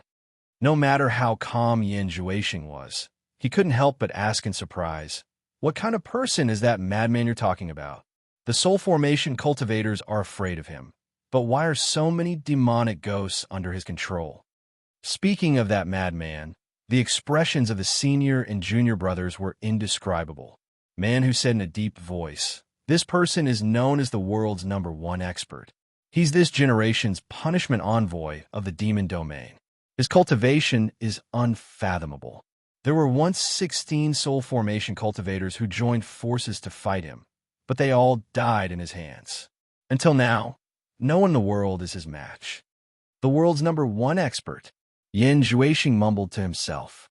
His eyes immediately turned blood red, and there was clearly a sliver of excitement on his face.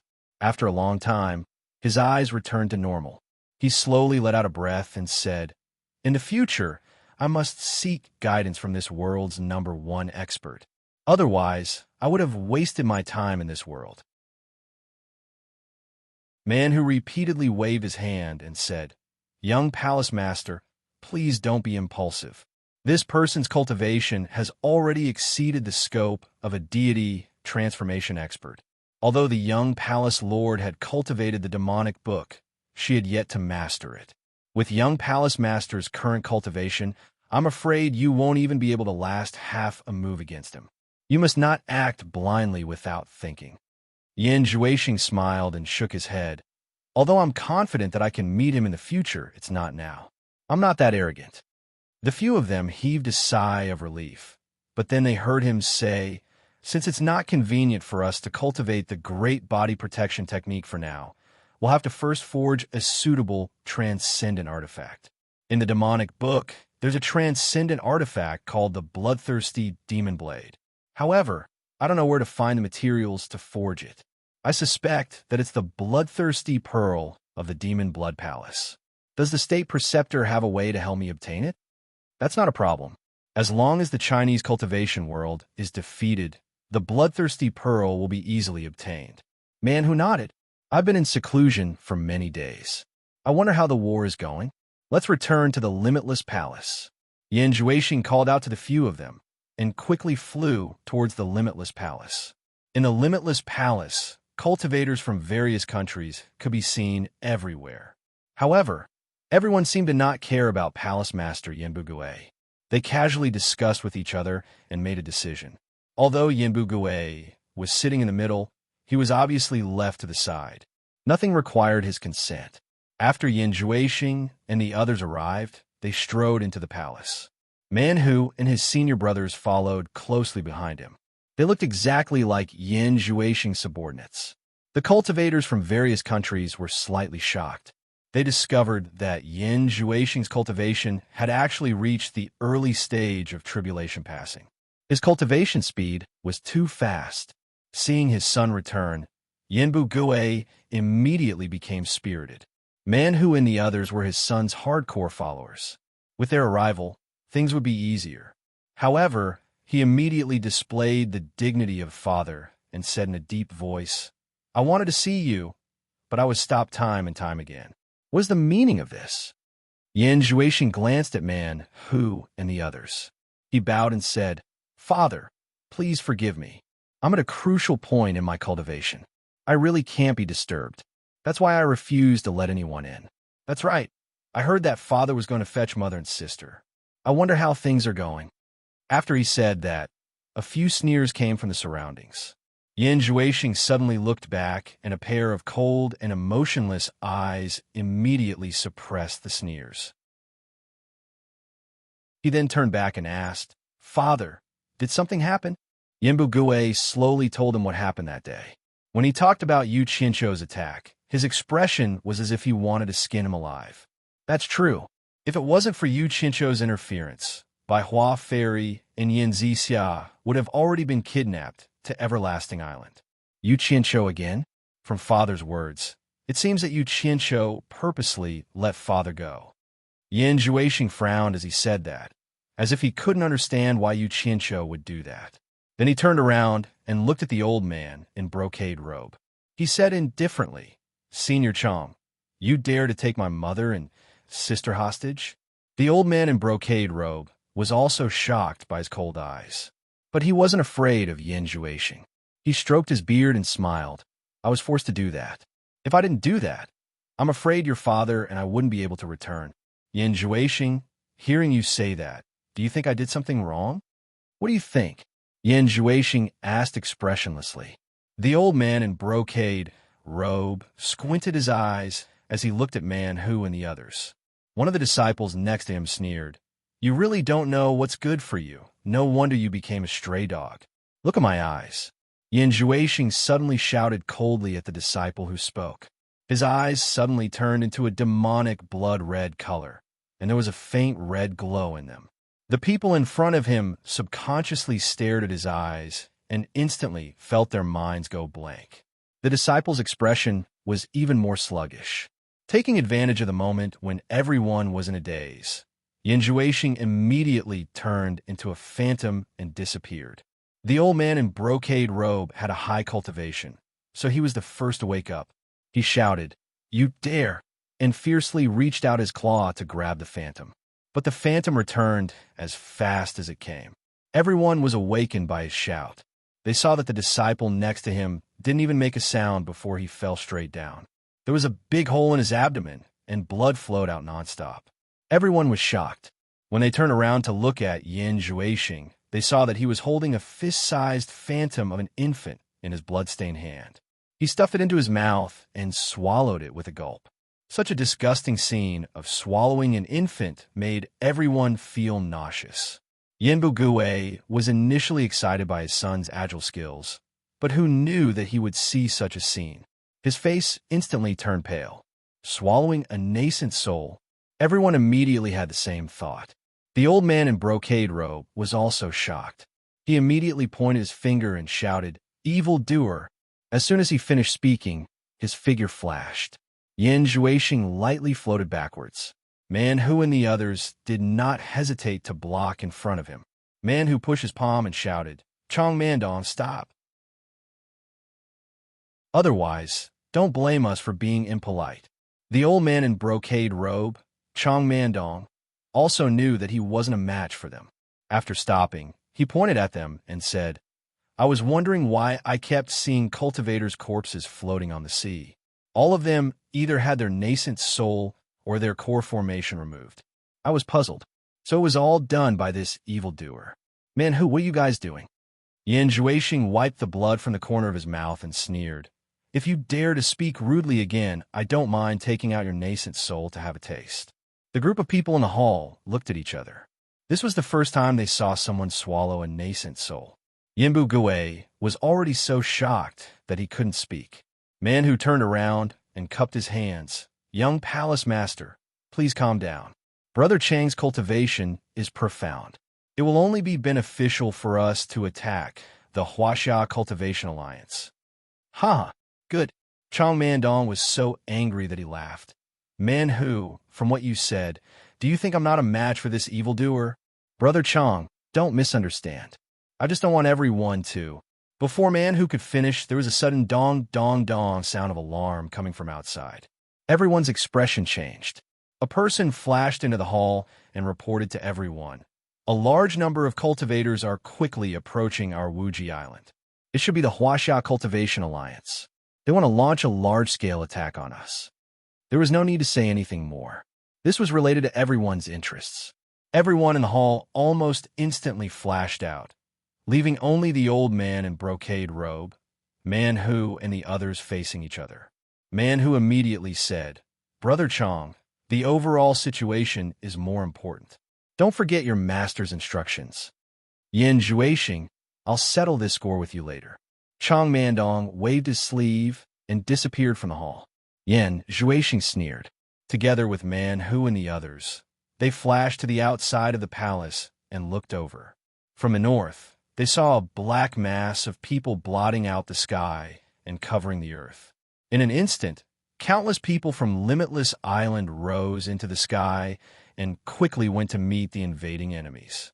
Suddenly, light flashed in the distant sky, and the sound of fighting could be heard.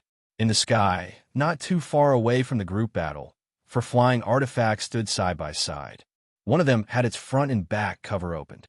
There were a lot of coconuts piled up on the back cabin. It couldn't be helped. There were a lot of coconuts near the sea. Yu Qianshou held a coconut in his hands, and a black flaming flying sword flashed out. It immediately cut a hole in the coconut, and he casually took out a hollow stalk of rice and inserted it into the hole. Just as he was about to eat it, he saw Zi bring over a large coconut, swapping it with the one in his hands. Yu Qianshou was slightly startled. He saw Zi standing at the transparent crystal window and watching the battle in the distance. She held a coconut and opened her mouth to sip on the coconut juice in satisfaction. Yu Qianshou helplessly shook his head and made another coconut. He held the coconut and stood by the window to watch the battle with Zi.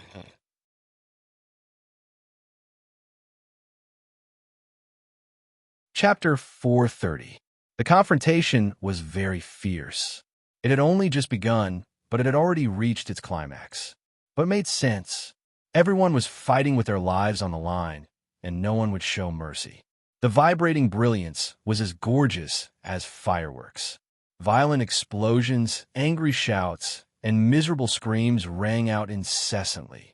From time to time, people would fall into the sea. The late-stage tribulation passing expert from both sides had already found their respective opponents. In order not to harm their own people, they automatically climbed into the clouds and fought to their heart's content.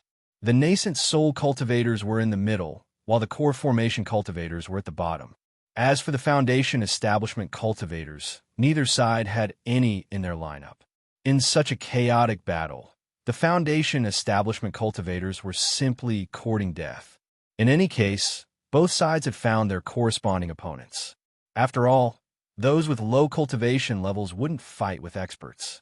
However, when comparing the strength of both sides, it seemed that Wuji Island had a lot more late-stage tribulation passing experts. From time to time, there would be 2 against 1. As for the other levels, there were more from the Huaxia Cultivation Alliance. For example, there were 5 or 6 people from the Cultivation Alliance fighting against 1 core formation cultivator. The more they fought, the more courageous they became. Yu Qianshou hugged a coconut and shook his head. Too despicable. Suddenly, his eyes widened. He saw a small group from the Cultivation Alliance killing several people in a row. They were probably addicted to winning every battle and couldn't find an opponent, so they rushed forward. On the Wuji Island side, there was a nascent soul cultivator who was at a disadvantage. He was accidentally killed by 5 or 6 people. This time, the arrogance of these few fellows was boundless. They roared as they rushed towards the group of nascent soul stage cultivators who were fighting. Suddenly, a few flying swords shot over and strangled them. 5 or 6 people didn't even have a chance to resist. They turned into dozens of pieces of meat and fell into the sea to feed the fish. Impulsive is the devil. Yu Qianshou shook his head. Sighing, he bit down on the stalk of rice and sucked it dry. When he found it was empty, he stuffed it into his bag of holding and burped. Then he picked himself up from the ground and continued to watch the show. The situation of the battle was really intense. People died almost every second. Almost none of the cultivators who fell into the sea could get up again. The Cultivation Alliance was well prepared, but they had overestimated themselves. Since the other party dared to cause trouble in the Huaxia cultivation world, they would naturally not be too shabby. From the looks of it, it was almost impossible to annihilate the other party in one fell swoop. Aren't we looking for a chance to fight? When are we going to act? Purple Dress turned around and asked. She might have also noticed that the situation of the Cultivation Alliance was not very optimistic. Who said that? Yu Qianshou was stunned. Purple Dress was also stunned. She said, "Didn't you say that independent cultivators were not included in the overall plan and had to find opportunities to fight independently?" "I didn't say that. I forgot." Yu Qianshou turned his head away and stuffed the straw into his mouth. "You said it before. I heard it with my own ears." Zi became serious. This girl was really stubborn. Did she really want me to admit that I didn't say anything? Yu Qianshou turned around and rolled his eyes. "Are you stupid? Let me ask you. Do you know why the major sects pulled out so many people to fight to the death? To resist the invasion of the foreign cultivators. Logically speaking, Ze had always been at a disadvantage in front of him. When she said this, her tone seemed to be a little uncertain. Then why do they want to resist the invasion of the foreign cultivators? Yu Qinsho asked patiently. It should be to protect their own sects. Ze thought about it and replied, that's right. They want to protect their own sections. To be more precise, they want to protect their own interests. Yu Qinsho slapped his thigh and praised. He then said very seriously, Huaxia has their sects, territories, their disciples, and their spirit stone mines. To prevent these from being invaded, they have to fight to the death. What about us? We have nothing. Even if we help them win, they still won't give us anything. No one will say anything about you. So, we have to ensure our own safety first. Then what about the thing that Elder Bai asked us to do? Ze frowned. Let's think about it for a long time. Even my master is not worried. Why are you worried? Yu Qinsho pointed at Wuji Island in the distance and said, that place is very quiet. There are no signs of disturbance. If I'm not wrong, there should be many people on Wuji Island. They haven't shown their full strength yet. If we do this, how are we going to explain to the Cultivation Alliance? He was a little worried. Explain my ass. Yu Qinsho sneered. I said wait for an opportunity. I didn't say for sure. Are we just going to watch the show? Ze asked. Yu Qinsho waved his hand and sneered. Who said I'm just going to watch the show? I don't have the time to do that. Take this. He stuffed the coconut in his hand into Ziyi's hand. He opened the cabin door and waved to call the first team leader over. Get a flying instrument and land on the sea. Tell a few dozen brothers to dive into the sea. Yu Qinsho pointed at the sea below the battle and said, dive there and pick up all the storage bags that fell into the sea. Damn it, these people are dying like rain. There are a lot of storage bags. We might be able to get some money. Yes. The first team leader turned around. Yu Qinsho shouted again, wait. Tell them to stay in the sea and don't show their heads. Split into 2 groups and take turns. When the battle is over, we will retreat immediately. If you see anyone alive in the sea, kill them immediately. Remember, don't leave anyone alive. Even if they're dead, give me a few stabs. Don't let anyone find out. It won't be good if people know that we're making a fortune from the dead. Understood. The first team leader immediately went to make the arrangements. Not long after, a flying artifact landed on the surface of the sea, and dozens of people sneaked into the sea. More deaths. It's best if more experts die. They have a lot of money in their storage bags. Yu Qinsho looked at the battle and muttered. He took back the coconut from Ziyi's hands and smacked his lips. Ziyi looked at him with a dumbfounded expression. She didn't think that this man would even kill dead people to earn money. Lu Qing and Nyo Sun floated in the air. As the supervisors of the righteous and demonic sects, they didn't need to take action. They only needed to observe the situation. However, the battle situation was beyond their expectations. The enemy had more late-stage tribulation transcending experts than they did. Once the peak experts were defeated, the battle was basically over. Low-level cultivators couldn't resist the attacks of late-stage tribulation transcending experts. The two turned around to look at Yu Qinsho. There was no movement from him. It seemed that they couldn't count on him. The two looked at each other, and Nyo-san said, we underestimated the enemy's strength. It is impossible to eliminate them in one fell swoop. This is not the way to go. We need to gather the people from the east and south. After we deal a heavy blow to the enemy, we need to quickly retreat and regroup. Okay, you send a sound transmission to Yuan Jiukui. I will inform Duan Tianbua. After Lu Qing said that, the two immediately used their powerful cultivation to send sound transmission to the 2 directions to call for help. On the observation deck of Limitless Palace, Yin Juexing, Manhu, and a few other disciples gathered together as they watched the fight. Manhu glanced at the island and coldly snorted. It seems that the cultivators of the various countries are still holding back.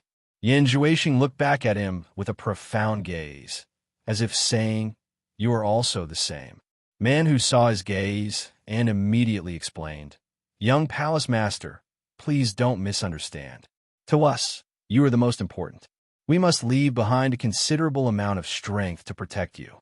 If anything were to happen to you, we brothers would not be able to answer to our master. Yan Juexing said, I have never met the Imperial Preceptor's master. Why is he so fond of me? Young Palace Master, please don't ask anymore. Once you have mastered the demonic book, you will naturally understand. Most importantly, we have absolutely no ill intentions towards young Palace Master. If young Palace Master does not believe us, I can make a poison oath. Man who said sincerely. Yan Juexing did not linger on this topic, nor did he make him make any poison oath. When he looked into the distance, his pupils suddenly shrank. His eyes suddenly turned demonic red as he stared at one place. Manhu and the others noticed his abnormality. They followed his gaze and saw a few faint black spots in the distance. However, they could not see clearly what they were. They could not help but ask, Young Palace Master's demonic eye is extraordinary. Can you see what it is? Yan Juexing looked for a while, and the red light in his eyes disappeared. He said, It is 3 strange flying artifacts. However, there has been no movement. Could it be that the Cultivation Alliance has reinforcements? Manhu frowned. Let's go and take a look. Yan Juexing's figure flashed. He had already rushed out of the watchtower and flew quickly. Young Palace Master, it is dangerous. Manhu anxiously shouted. However, the other party did not care. The 6 of them immediately flashed and followed. Yan Juexing took the lead. They did not avoid the cultivators from both sides. The 7 of them rushed straight into the middle area of the battlefield. If someone tried to stop them, Yan Juexing did not say a word. He punched out. A black aura burst out in an instant and immediately shook the person who tried to stop him. The person who was punched was blown into pieces, scaring the people around. The movements of the 7 cultivators immediately attracted the attention of Lu Qing and Yo Sun, who were supervising the battle. At first, they thought that the 7 cultivators were coming for them, just as they were about to face them. However, the 7 cultivators simply flew past them and headed towards Yu Qianqiu. Where are you going? Neo Sun shouted. Just as he was about to chase after them, he felt his arm tighten. Lu Qing shook his head and said, It is not good for us to call. Let them invite Yu Qianqiu and the others out. Since we are already here, how can we just watch from the side? It is a bit unreasonable.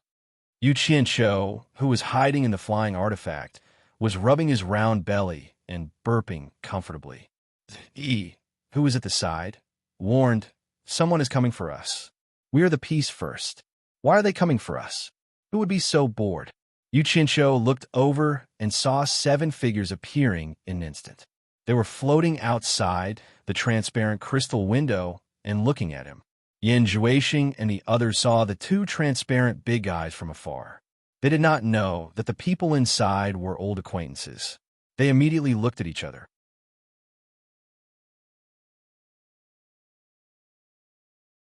Chapter 4:31. Neither of them expected it to be the other. Yan Juexing didn't expect Yu Qianqiu to be sitting in this strange fellow and watching the show. He seemed to be very relaxed and was even holding a coconut in his hand. Yu Qianqiu was even more surprised. He didn't expect this fellow to be able to fly. This required at least a tribulation initial stage cultivation to be able to do so. Damn it, I thought my cultivation had increased very quickly. I didn't expect there to be someone even more abnormal. Yu Qianqiu looked at Yan Juexing's feet again and again. He really didn't see any flying artifact under Yan Juexing's feet. In addition, he couldn't see through Yan Juexing's cultivation at all. He had no choice but to accept the conclusion that Yan Juexing was stronger than him.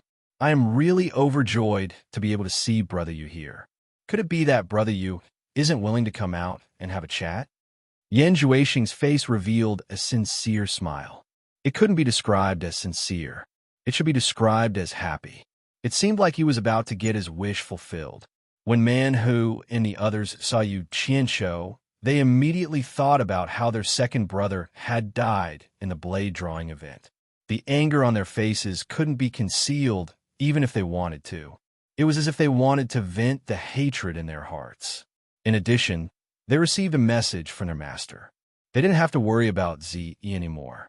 This made them even more determined to take revenge. Damn it, what kind of crappy aircraft is this? Its soundproofing is actually so bad. Yu Qianshou awkwardly waved his hand at them and said, "Brother Yin, please wait for a moment. I will be right there." He quickly walked outside and waved his hand to summon a team leader. He whispered into his ear, "A strong enemy has arrived. Immediately inform the other 3 flying artifacts to close all the hatches. Inform the people in the sea to temporarily hide in the sea. It won't be long before the reinforcements from the Huaxiao Alliance arrive. We'll be safe then." "Mister, we are willing to go out and fight," a team leader pleaded. It was obvious that he didn't want to be a coward. He also nodded her head heavily. She had already taken out a purplish-black bamboo. Her entire body was filled with fighting spirit. "Fight my ass. 2 late-stage tribulation transcendence cultivators already cost us 200 brothers. Now there's 6 late-stage tribulation transcendence cultivators outside. If you go out, you'll just die. It depends on the situation." As Yu Qianshou spoke, his expression darkened. "Since when can orders be bargained over? Carry out the order." "Yes." The pair of captains immediately passed down the order. The main mechanism of the 4 flying artifacts was activated almost at the same time. All the cabins and protective shells were tightly shut with a whoosh. Yan Zhuixing, Manhu, and the others were stunned by the movements of the flight-type artifacts in front of them. Needless to say, Yu Qianshou would definitely not come out. It seemed like he had made up his mind to hide inside. The few of them felt like they had been fooled. Yan Zhuixing's face was gloomy. He tried to keep his tone calm and said, "Brother Yu, what do you mean? I've heard that you're extremely daring and there's nothing you don't dare to do. Could it be that Brother Yu is afraid of me? Or is it that you naturally like to bully the weak and fear the strong? You're actually trying to goad me into action. This is a trick that I won't play anymore after I get tired of it." Yu Qianshou revealed a mocking expression. He patted the wall made of nether iron, creating a few muffled sounds. He looked around and nodded in satisfaction. He wobbled back to the rear cabin and jumped onto the bed. He laid on his side and propped his head up with one hand. He smiled proudly and said, "Brother Yin, you are wrong. Back then, Brother Yin and I were like old friends at first sight, so we addressed each other as brothers. How could I be afraid of you? It's just that Brother Yan's cultivation has increased by leaps and bounds. I want to test Brother Yin to see if Brother Yin can open my flight-type artifacts. I have no other intentions." Yan Zhuixing's expression twitched. He knew that anything else he said would be nonsense. Yu Qianshou would definitely not come out. "Shameless," Manhu angrily shouted. "Yu Qianshou, you want to rely on a few flight-type artifacts to protect your life? You're simply delusional." Yu Qianshou leaned on the bed and grinned, saying, "Brother Yin, you are a refined and cultured person, so why would you get mixed up with a bunch of roaming ruffians? It's truly a pity. AI, don't talk nonsense with him. Let's attack together and break it. I want to see where he can hide."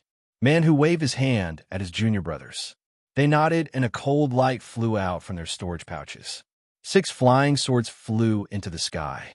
"Brothers, cover your ears," Yu Qianshou shouted. He took the lead and grabbed a blanket to cover his ears. The others were not stupid.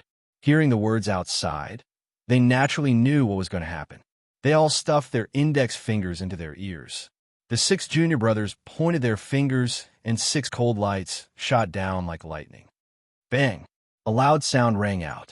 The flight-type artifact that was hit by the 6 flying swords was instantly shaken down by 40 to 50 meters. The people inside were shaken to the point that they hit the roof of the cabin and fell down. Yu Qianshou even bounced up from his bed and rolled a few times on the cabin floor. A pile of coconuts also rolled around. He crawled up and quickly ran back and forth. Finding that the flight-type artifact was fine, he immediately breathed a sigh of relief. Then he continued to cover his ears. He was already prepared to suffer another blow. Lu Qing and Nio's son, who were floating in the air, looked at each other in dismay. They did not expect that Yu Qianshou would actually hide inside and not come out. It was a bit inconsistent with his arrogant and domineering character. Manhu and the others chased after the flight-type artifact and looked at it. Their faces were filled with disbelief. They only saw a few slight dents on the surface. The degree of destruction that they had imagined did not appear at all. It was truly beyond their expectations. Old Seven clicked his tongue and said, "Good heavens! What material is this flight-type artifact made of? It is unexpectedly so sturdy and reliable. No wonder this guy would rather hide like a turtle. I don't believe that the six of us can't break a flight-type artifact with our cultivation. Let's give a hard blow." Man who called out. The six of them grasped their flying swords in their hands. In an instant, 6 huge astral swords appeared in the sky. There was no need for them to call out. The 6 of them exerted their strength at the same time. The 6 huge astral swords whistled as they wildly chopped down. Bang! The sound shook the sky. Even the people who were fighting in the distance were startled. They took a glance at the scene. Seeing that it had nothing to do with them, they continued to fight. The flight-type artifact directly fell to the surface of the sea, creating huge waves. It sank a few meters before rising up again. The people inside the artifact were shaken to the point of staggering. They looked at each other with a bitter smile. This feeling was truly unpleasant. Fortunately, they didn't suffer any injuries due to their cultivation. The few of them chased after the artifact to the surface of the sea to check. Although the attack was strong enough and the dent was a little deeper, it was clearly far from being able to destroy it. They had never heard of such a sturdy flight-type artifact before. Yan Zhuixing's expression changed again. He was truly unwilling to let Yu Qianqiu off just like that. However, even with the 6 of them using their full strength, they still couldn't break it open. There was nothing he could do. He couldn't help but laugh out of extreme anger. Brother Yu, the feeling inside must not be pleasant, right? You really can endure it. Brat, don't jump around. There will be a time when I will deal with you. Yu Qianqiu shook his head and forced a smile. Brother Yin, you might not know this, but these flight-type artifacts cost a lot. The anti-vibration facilities inside can be said to be unique in the cultivation world. It's a pity that I can't invite Brother Yin to experience it together. Ziyi, who was shocked to the point that her expression changed slightly, rolled her eyes at him. It was as if she was saying, "You're just trying to impress yourself." Yu Qianqiu smiled bitterly at her helplessly and continued. By the way, as brothers, I have something to remind you. You have to be careful. The people who are fighting with you now are just bait. Later, you carefully observe the east and south sides of Wuji Island. A large number of experts from the Cultivation Alliance will take advantage of the emptiness of Wuji Island to massacre Wuji Island. Brother Yin, if you have any relatives, friends, or valuables, it's better to move them in advance. Otherwise, it'll be too late to regret it. Don't blame me for not reminding you. Haha. His words made everyone's expression change. For Yin Zhuixing, apart from his father, there was also his father and son's assets on Wuji Island. If it was really as Yu Qianqiu said, there would be a big problem. Man Hu and the rest of the disciples from the Great Snow Mountain were mostly on the island. They were also a little shocked. Although they guessed that what Yu Qianqiu said was a lie, they still looked to the east and west subconsciously. In fact, Yu Qianqiu's words were just speculation, but it was not a wild guess. According to various signs, the Cultivation Alliance was slowly falling into a disadvantageous position. The previous arrogant deployment was obviously no longer effective. Since the people on the east and west sides could not play a role, they must be transferred to support here.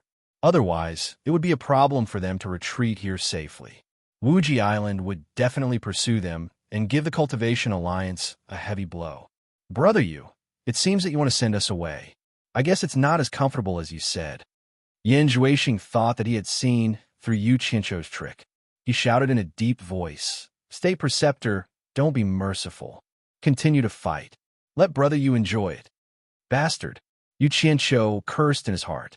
Just as he was about to plug his ears again, he heard someone shouting outside, "Not good. Eldest senior brother, young palace master, look. Damn it, trying to fool me with such a small trick." Yu Qianqiu rolled his eyes and plugged his ears tightly. Ziyi was startled, but she had always believed in his judgment. So, she plugged her ears as well. It was hard for the people outside to imagine the deafening feeling inside the metal space. Even Ze, who was at the end of the tribulation stage, felt a little overwhelmed.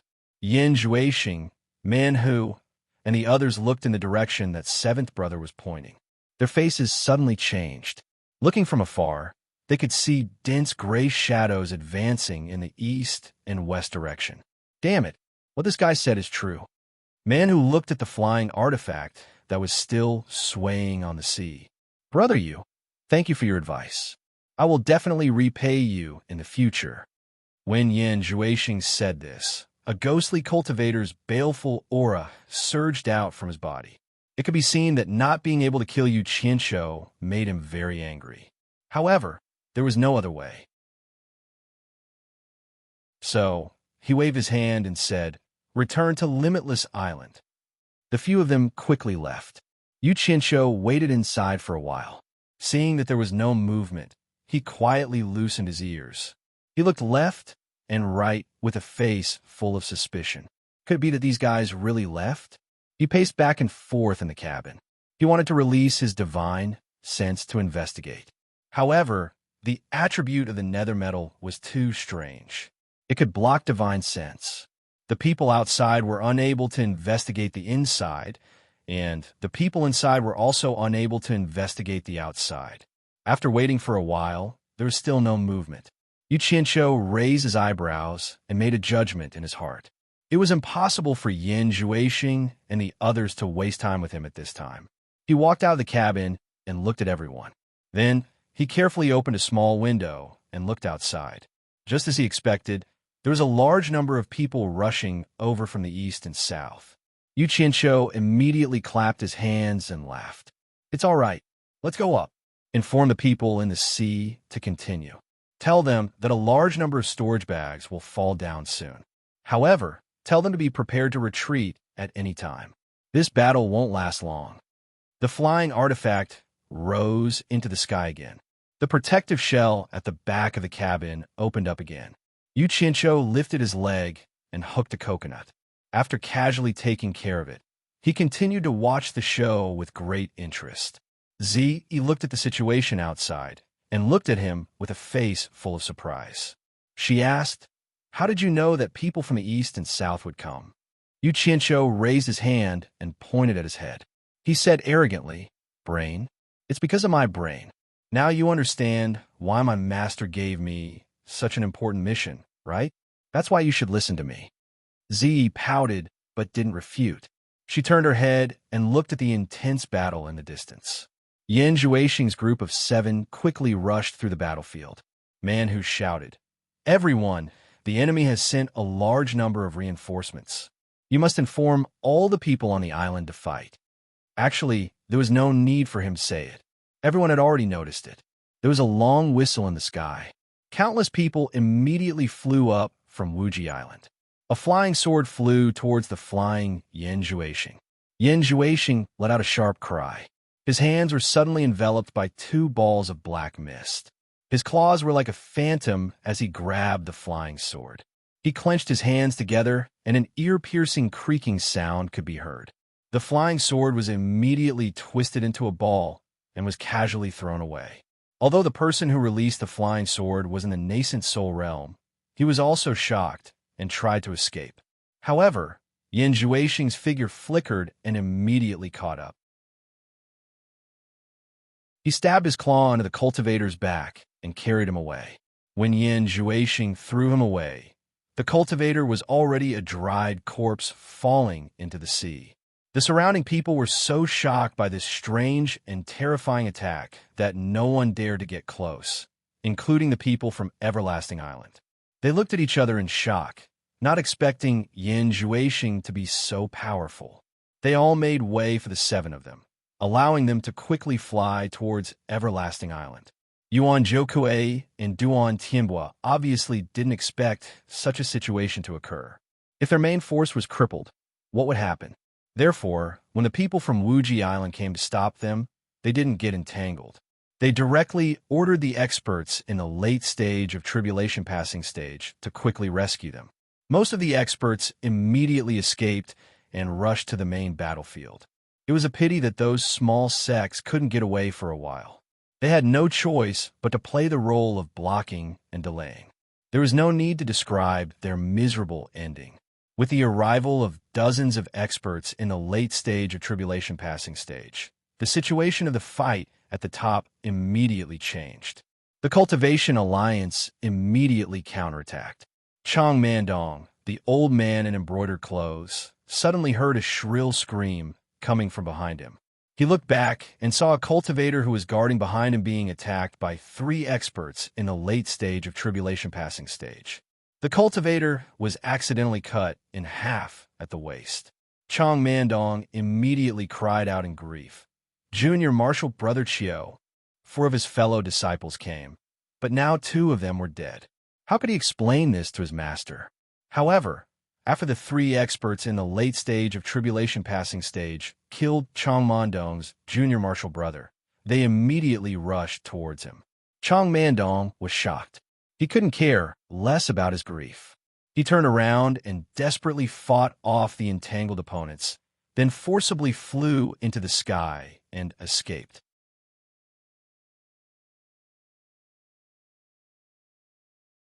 Chapter 432. After the man surnamed Chiu was killed, as soon as he fell into the sea, someone immediately dragged his body into the water, and the storage bag at his waist was instantly taken away. A group of special forces in the early stage of tribulation passing could easily hold their breath in the water for 2 to 4 hours. It was a clean and neat job. But at this moment, a group of special forces received the order to retreat, so they quickly retreated through the blood-stained seawater, rushed into the blue sea, and quickly washed themselves clean. The flying artifact that was waiting for them on the surface of the sea opened a hatch with its back facing the direction of the battle. Dozens of people sneakily flashed back again. The hatch closed, and the flying artifact quickly rose into the sky. Zi looked at the movement below, and then looked at the sea where people were still falling. She wondered, we should still be able to collect a lot of storage bags. Why did you ask them to retreat? Next to him, Captain 1 also nodded slightly, expressing the same doubt. Yu Qianshou smiled slightly and said, if we continue to fight, we will lose 800 men to kill 1,000 of the enemy. Which sect in the Cultivation Alliance is willing to do this? I believe it won't be long before they retreat.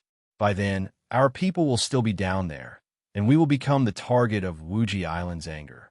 Going too far is as bad as not going far enough. Captain 1 ordered us to retreat. Let's go back to Wanghai Town first. The order was passed down, and the 4 flying artifacts quickly rose into the sky and flew back to the west. Not long after they left, the Huaxia Cultivation Alliance was indeed fighting and retreating, while Wuji Island was in hot pursuit. However, when they were close to Wanghai Town, they finally retreated unwillingly. After all, they were close to the enemy's base camp. It would be bad if they were ambushed. As soon as the 4 flying artifacts returned, Yu Qianshou and Zi immediately came out and went to the cabin of another ship. They saw several piles of storage bags on the cabin board. Zi's eyes lit up, while Yu Qianshou rubbed his hands excitedly and asked, how many storage bags are there? Captain 2 replied, about 3,000. Oh, in that case, at least 3,000 people died in the battle between the 2 sides. Hee, not bad. Yu Qianshou smiled and waved his hand, sent a few people to stand guard outside, and close the cabin door. Don't let anyone get close. Categorize the items inside, and don't mix them up. Let's see what we got this time. All right, put the spirit stones in different grades. Don't mix them together. With a wave of his hand, a dozen or so people immediately surrounded each pile of storage bags. Each of them picked up the storage bags and quickly sorted out the things inside. Immediately, the dazzling sound of spirit stones clattered incessantly. All kinds of bottles containing medicinal pills also clattered and collided with each other. There were also many magic tools in a mess. When the people of Everlasting Island returned to the sea region where the fierce battle took place, the The cultivators of various countries immediately sent many people to the sea to salvage the storage bags of their cultivators. As for the storage bags of the cultivators of the Chinese cultivation world, they would naturally belong to whoever found them. Chang Mandong of the two, and nation impatiently gathered all the disciples around him. Even he himself quickly dived into the sea, roughly at the spot where his junior brother had fallen into the sea. The cultivators of various countries looked at him with some surprise. Chang Mandong's actions were somewhat puzzling. So many people stopped in the air and didn't return. However, they didn't know that the storage bag on Chang Mandong's junior brother contained a very important item. Furthermore, there were a large number of spirit stones inside. Chang Mandong definitely couldn't let it fall into the hands of others. Because the smell of blood was too strong, it had already attracted countless sharks. Chang Mandong casually killed 7 or 8 of them the moment he entered the sea. Fortunately, the sea here wasn't too deep, and the seawater was already filled with blood. The line of sight was still good. After a few dozen meters, they reached the bottom of the sea. At this time, there were corpses everywhere, attracting all kinds of carnivores in the sea. After a group of people dived into the sea to search, they were immediately shocked to find that the storage bags on almost everyone's waist were gone. Only a small number of corpses could still be seen. Chang Mandong's heart immediately sank. He sent a voice transmission to the people of his sect to find his junior brother's corpse at all costs. Seeing that there was no harvest, the cultivators of other countries all floated to the sea and reported the strange things that had happened here. Only Chang Mandong's sect was still searching everywhere. Hard work pays off. In addition, the people of his sect were quite familiar with the appearance of Senior Chio. Finally, they found the 2 parts of the corpse. Chang Mandong saw that the rope of the storage bag on the waist of the corpse seemed to have been cut by a sharp weapon. It was obviously done by someone. Suddenly, his scalp felt a little numb. After the cultivators of various countries received the report, they were also shocked. Someone actually took advantage of the battle to hide in the sea and reap the benefits. Who did it? It was really puzzling. After the Cultivation Alliance returned from the battle, as soon as they returned to Wanghai Town, the important figures of each sect gathered together to discuss the reasons for the defeat this time. Of course, arrogance was the reason that everyone knew, but it was inevitable that they would blame each other. However, the unluckiest ones were the small sections.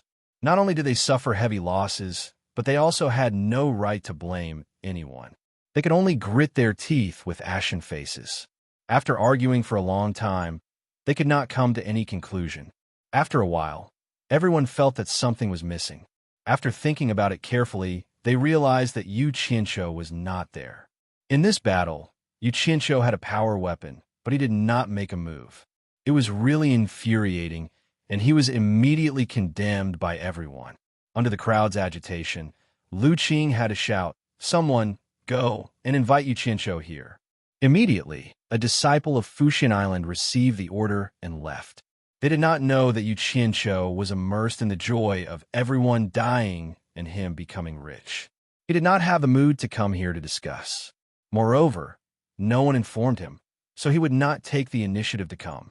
In the flying instrument, Zi also took the initiative to organize the things in the storage bag with everyone. Suddenly, a team member next to her who was carrying a storage bag exclaimed, "There are quite a lot of spiritual stones in this storage bag. There are more than 50 million superior grade spiritual stones." Yu Qianqiu, who was sitting at the side, waiting for the result, suddenly had his eyes lit up. He waved his hand and said, "Ordinary disciples can't carry so much money. It must be an important person. Throw it over and let me see." The team member immediately threw the storage bag over. Yu Qianqiu caught the bag and injected his divine sense into it. He immediately chuckled and said, "Yo, it has the capacity of 3 rooms. TSK, almost 60 million. Which unlucky guy did it? I have to check the things inside to see if there is any identification." In the end, after rummaging through a pile of miscellaneous things, he could not see who it belonged to. However, he was sure that it was definitely not a Huaxia cultivator's. This could be seen from the clothes inside the storage bag. Finally, a medium-sized wooden box inside the storage bag caught Yu Qianzhou's attention. He casually took it out and placed it on the deck. He rubbed his hands and laughed at everyone. "I hope we can find some treasure inside." Everyone laughed and stared curiously at the box. He even widened her eyes and approached it cutely. Women were naturally immune to treasure chests and the like. After whetting everyone's appetite, Yu Qianzhou directly opened the lid. When they saw what was inside, everyone's eyes immediately showed disappointment. The box was filled with a pile of jade archives. How could there be any treasure inside? What kind of lousy jade archives were these? Why did they have to put them in a box? Yu Qianzhou had a suspicious look on his face. He reached out and picked up a piece, then injected his divine sense into it to examine it. After looking through it, his expression was slightly stunned. He swept his gaze across everyone, then took out a few more to examine. The more Yu Qianzhou looked, the stranger his expression became. Ziyi's face was filled with curiosity. She moved her pretty face over and squeezed out a smile to flatter him.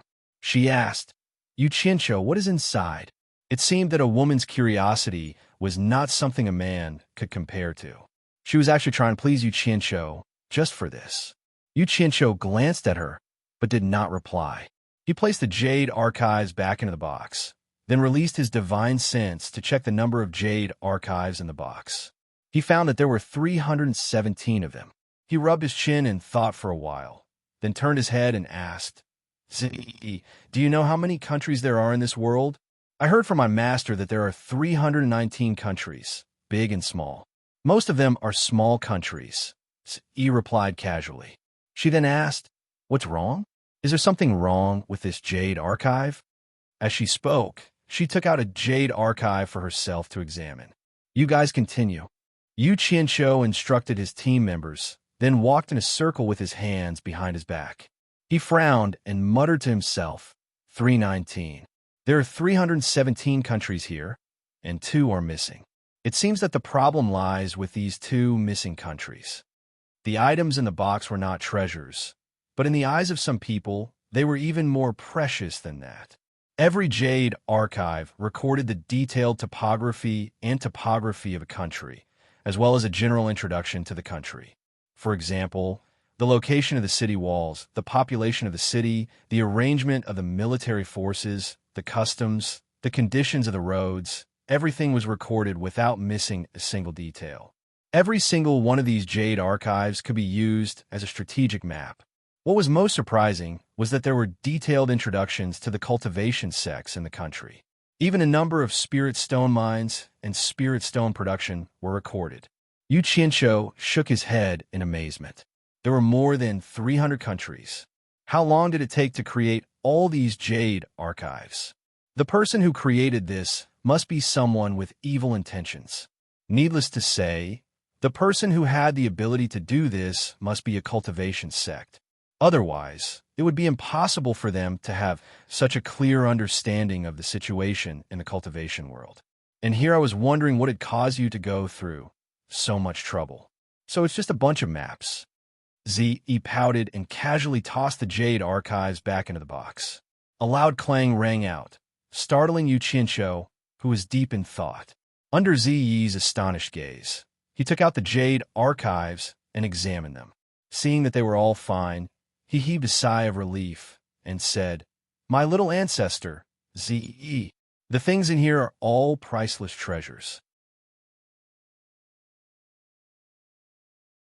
Do you know how much money you're throwing away if you break even one of them?" His words gave Ziyi a fright. She asked, slightly embarrassed, "Are they really that valuable?" "Of course. Why would I lie to you?" "All right." Yu Qianzhou changed the topic and asked, "Can you remember the names of those 300 countries?" "My master has traveled to each country and told me about them. However, I don't really remember them. I only have a vague impression of them." Ziyi was a little embarrassed.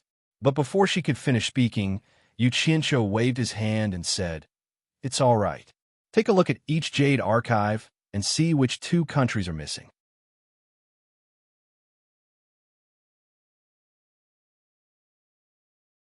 Chapter 4:33. Without another word, Z immediately picked up the Jade archives and examined them one by one. She was very serious, and two small wrinkles appeared on her smooth forehead. Yu Qianqiu smiled slightly. It was most reassuring to see a simple-minded person doing such a thing. The cabin door opened, and a member walked in, reporting, "Sir, someone from Supporting Immortal Island is looking for you." Yu Qianqiu tilted his head and stared at Zi, who was squatting there, as he casually asked, "What's the matter?" The member replied, "They said that the Cultivation Alliance is looking for you, and they want you to make a trip there." "The Cultivation Alliance is looking for me?" Yu Qianqiu raised his brows and chuckled. With his hands behind his back, he slowly walked out. Outside, a disciple of Supporting Immortal Island was stopped when he was about 20 meters away from the flying artifact. "Sir, say no more. The Cultivation Alliance has always looked for me, but good things don't come knocking on their door. Let's go." Yu Qianqiu immediately interrupted him. A flying sword shot out from his sleeve, and he stepped on it, heading toward the Cultivation Alliance. The disciple of Supporting Immortal Island was stunned, but he quickly followed. As soon as he arrived, the various sects' denouncing expressions were clear on their faces. Yu Qianqiu swept his gaze across them, then walked into the crowd expressionlessly. He cupped his fists at the crowd and said, "Everyone, why have you summoned me so urgently? Actually, there's no need to ask. I've never seen the Cultivation Alliance look for me for anything good. Speak. Are you all trying to drown me with your spit, or are you trying to pin a crime on me?" The various sects' idle mouths and their anger were immediately stuck in their throats. Even if they wanted to spit it out, they had to sort out first. The atmosphere was immediately dampened. Someone from the Luo sect coughed. An old man slowly took a step forward and said in a deep voice, "Yu Qianqiu, when the various sects are fighting against external enemies and fighting to the death, why are you lone cultivators hiding at the side and turning a blind eye to it?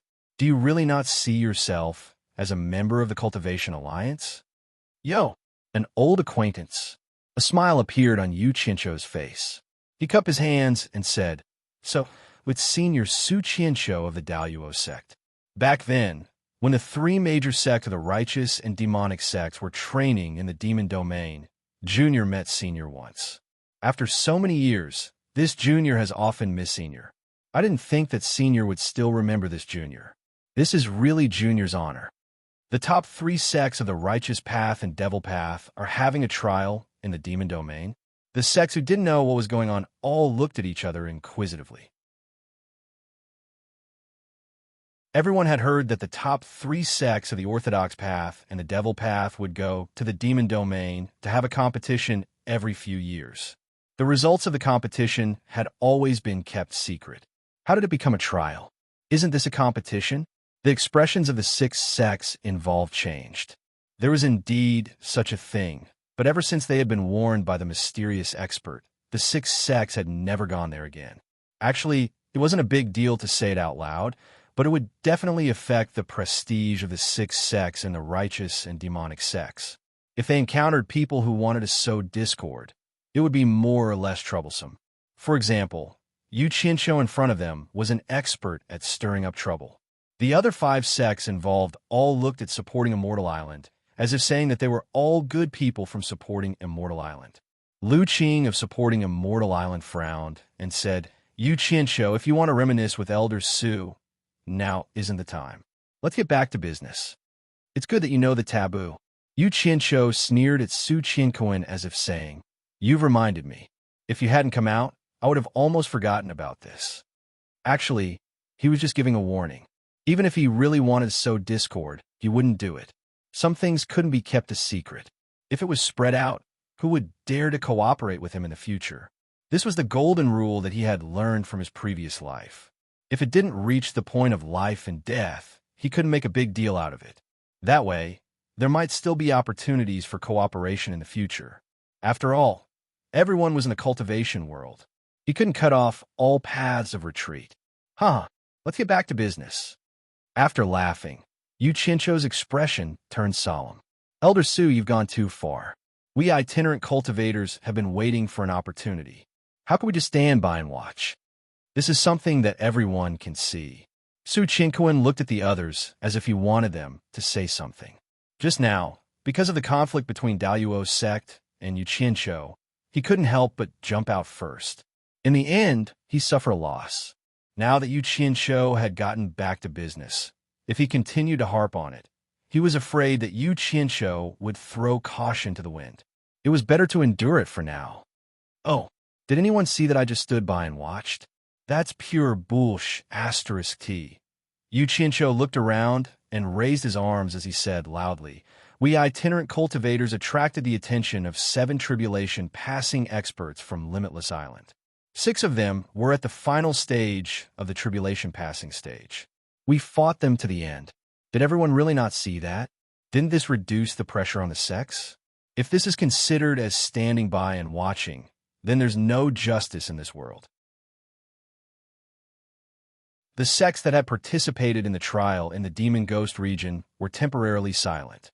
Without the leaders of these 6 sects, the original fiery anger of the crowd was immediately extinguished, as if a bucket of cold water had been poured over it. Yuqiancho felt proud of himself, secretly praising himself for having achieved the miraculous effect of using 4 tails to overcome 1,000 caddies. As he looked left and right, he suddenly saw the enchantress of 100 Charms throwing him a meaningful wink. He immediately lowered his head and pretended not to see anything. He was proud, but now he was ready to throw caution to the wind. Just when everyone thought that this matter was going to end, someone in the crowd suddenly shouted, "Yuqiancho, don't try to argue. Everyone knows that you didn't intend to fight from the beginning. When the 7 tribulation passing experts found you, you also hid in the flying magic tool. How dare you say that you fought them to the end? How can you be so shameless?" Everyone was stunned, and their eyes all looked in the direction of the voice. Yuqiancho was stunned and thought that there was really someone who was stubborn. He immediately shouted, "Who is it? Who is it? Don't hide behind people's backs and hurt them. If you have the guts, come out and say it." "It's me, the elder of the Imperial Sword Sect, Tu Yinfeng." That person shouted loudly, and the crowd immediately parted to make a path. An old man at the middle stage of the nascent soul realm stepped out angrily and stared at Yuqiancho without fear. When the various sects saw that it was him, they were all slightly stunned. A third-rate sect's elder actually dared to go against Yuqiancho without changing his name? Could it be that he didn't know that this brat was someone who would seek revenge for the smallest grievance? With Yuqiancho's strength, it was a piece of cake for him to flatten the Imperial Sword Sect. After the initial shock, everyone revealed a look of admiration, but then there was a look of mockery in their eyes. There were so many big sects here, so when did a third-rate sect have a right to speak? Yuqiancho looked at the person and found that the person's cultivation was similar to his, and he was from an unknown small sect. He was really surprised. When he entered the cultivation world, he joined the Quang sect. It could be said that his starting point was quite high. After that, the sects he interacted with were all famous and big sects, and he really didn't have any contact with those small sections. "I have always been in the upper echelon, so when did I offend the Imperial Sword Sect?" Yuqiancho scratched his head in confusion, and then he respectfully said, "Elder Tu, I have never met you before. Did I offend you in any way?" "You didn't offend me in any way, but I just can't stand your despicable face. You obviously have your own selfish motives, but you still want to twist words and force logic. I am deeply ashamed to be associated with people like you in the Cultivation Alliance." Tu Yinfeng pointed at Yuqiancho's nose and cursed. The crowd was in an uproar, and they all whispered to each other, almost applauding and cheering. Yuqiancho's face darkened, and he shouted, "Tu Yinfeng, I have no enmity with you, and you dare to insult me in public? Do you think I'm afraid of you just because I don't belong to any sect? You don't have to be afraid of me, and I don't have to be afraid of you. At most, I will just die." Tu Yinfeng shouted back tit for tat. "In this battle, all the disciples of the Imperial Sword Sect who came with me have died, and I am the only one left. I have no face to go back and face the sect leader. If you don't want to fight, that's your own business, and it's not my place to talk about it. But you are here to argue, and it is simply an insult to the disciples of the Imperial Sword sect who died in the battle. If I don't scold you, who will? If you're not convinced, do you dare to fight with me? People do not do good, but they all have good thoughts. When all the sect heard what he said, they were all filled with deep veneration, and no one dared to look down on him anymore. But when they thought of Yu Qianzhou's character of seeking revenge for the smallest grievance, and Tu Yanfeng's challenge gave him an opportunity, they all sighed in their hearts, and thought that Tu Yanfeng's life was probably over. Yu Qianzhou's mouth was wide open, and he was stunned for a moment.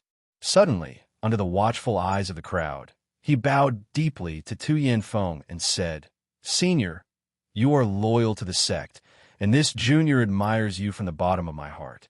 I misunderstood you just now. Yu Qianzhou's words were rude, but you misunderstood me too, Sai. Let's not talk about this kind of unspeakable secret." All the sects were stunned, and Tu Yanfeng, who was ready to fight to the death, was even more stunned. The anger that filled his chest had been mostly extinguished. At this moment, everyone clearly saw a humble, respectful, and virtuous junior. He was like a completely different person from the previous Yu Qianzhou. If you really have some unspeakable secret, why don't you say it? If what you said is reasonable, I'll apologize to you in front of everyone, Tu Yanfeng said after being stunned for a moment, and the aggressiveness in his tone was gone. Yu Qianzhou shook his head and said with a bitter smile, "Let's not talk about it anymore. If I continue, I'll inevitably be suspected of twisting words and forcing logic. Senior, you have a noble character and unquestionable integrity, and you dare to stand up and argue for what's right, and the loyal disciples of the Imperial Sword School? I, Yu Qianzhou, can only admire you." "Senior, what you said was right. It's a shame to be associated with me, and I'm ashamed to face the loyal disciples of the Imperial Sword School who died in battle. Sai, if that's the case, I, Yu Qianzhou, announce in front of everyone that I and a group of rogue cultivators will withdraw from the Cultivation Alliance, and will no longer enjoy the protection of the Cultivation Alliance as punishment." All the sects were in an uproar, and the four major families were all stunned. The Allure Beauty's eyes were filled with doubt, and her pair of bright eyes looked at Tu Yanfeng from time to time, and then glanced at Yu Qianzhou, thinking to herself, "These two fellows seem to have taken the wrong medicine. Could it be that the two of them colluded to put on a show? What the hell is the little fox doing?" Tu Yanfeng was dumbfounded. "Yu Qianzhou, if you have something to say it. Don't be so impulsive." "Sai, my heart is towards the bright moon, but the bright moon shines in the ditch." "Senior, you don't have to say any more. Actually, I can see that the Cultivation Alliance has a lot of misunderstandings about me. If that's the case, why should I stay and be hated by others? It's good that I leave. There will always be a place for me, Yu Qianzhou, in this big world. Whether I'm in the Cultivation Alliance or not, I'll support the Chinese cultivation world in the dark. My sincerity can be proven by the sun and the moon," Yu Qianzhou said, a little disheartened.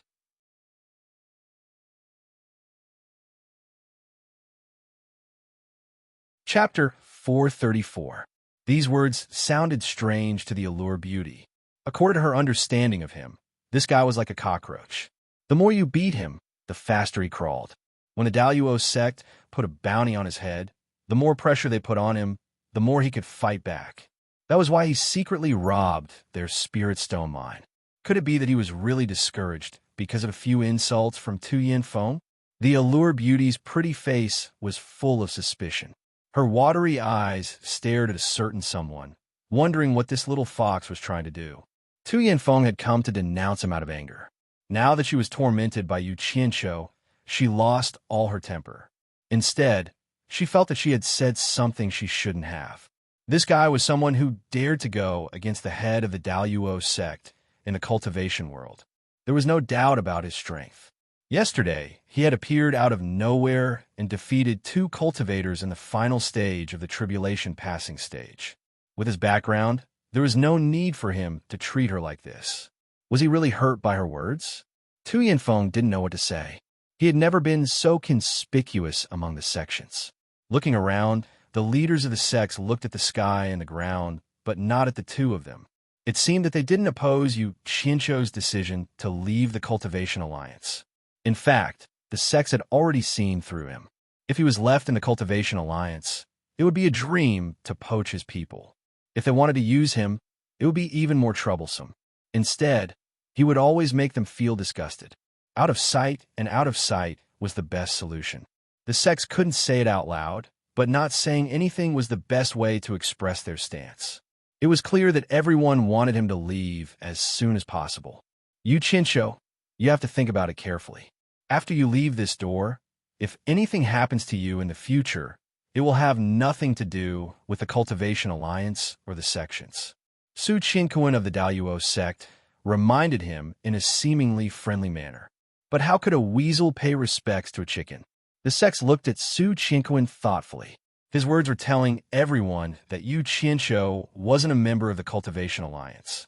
If the Daluo sect came looking for trouble with him, please don't disturb him. Tu Yanfeng quickly waved his hand. Elder Su, I have no intention of forcing Yu Qianzhou out of the Cultivation Alliance. Yu Qianzhou rolled his eyes at him.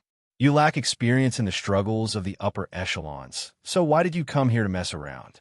He waved his hand and said, Elder Tu, I appreciate your kindness, but I'm a man of my word. I've never gone back on my word. He cupped his hands at everyone and said, I'll take my leave now. He turned around and strode away. Tu Yanfeng quickly caught up and said, Yu Qianzhou, don't be impulsive. Let's talk this out. Yu Qianzhou stopped and looked at the old man speechlessly. You men are all dead. Instead of worrying about yourself, you're worrying about me. Why don't you look at how everyone is looking at you? Not knowing whether to laugh or cry. He shook his head. Elder Tu, please stay. I made up my mind. There's no need to hold me back.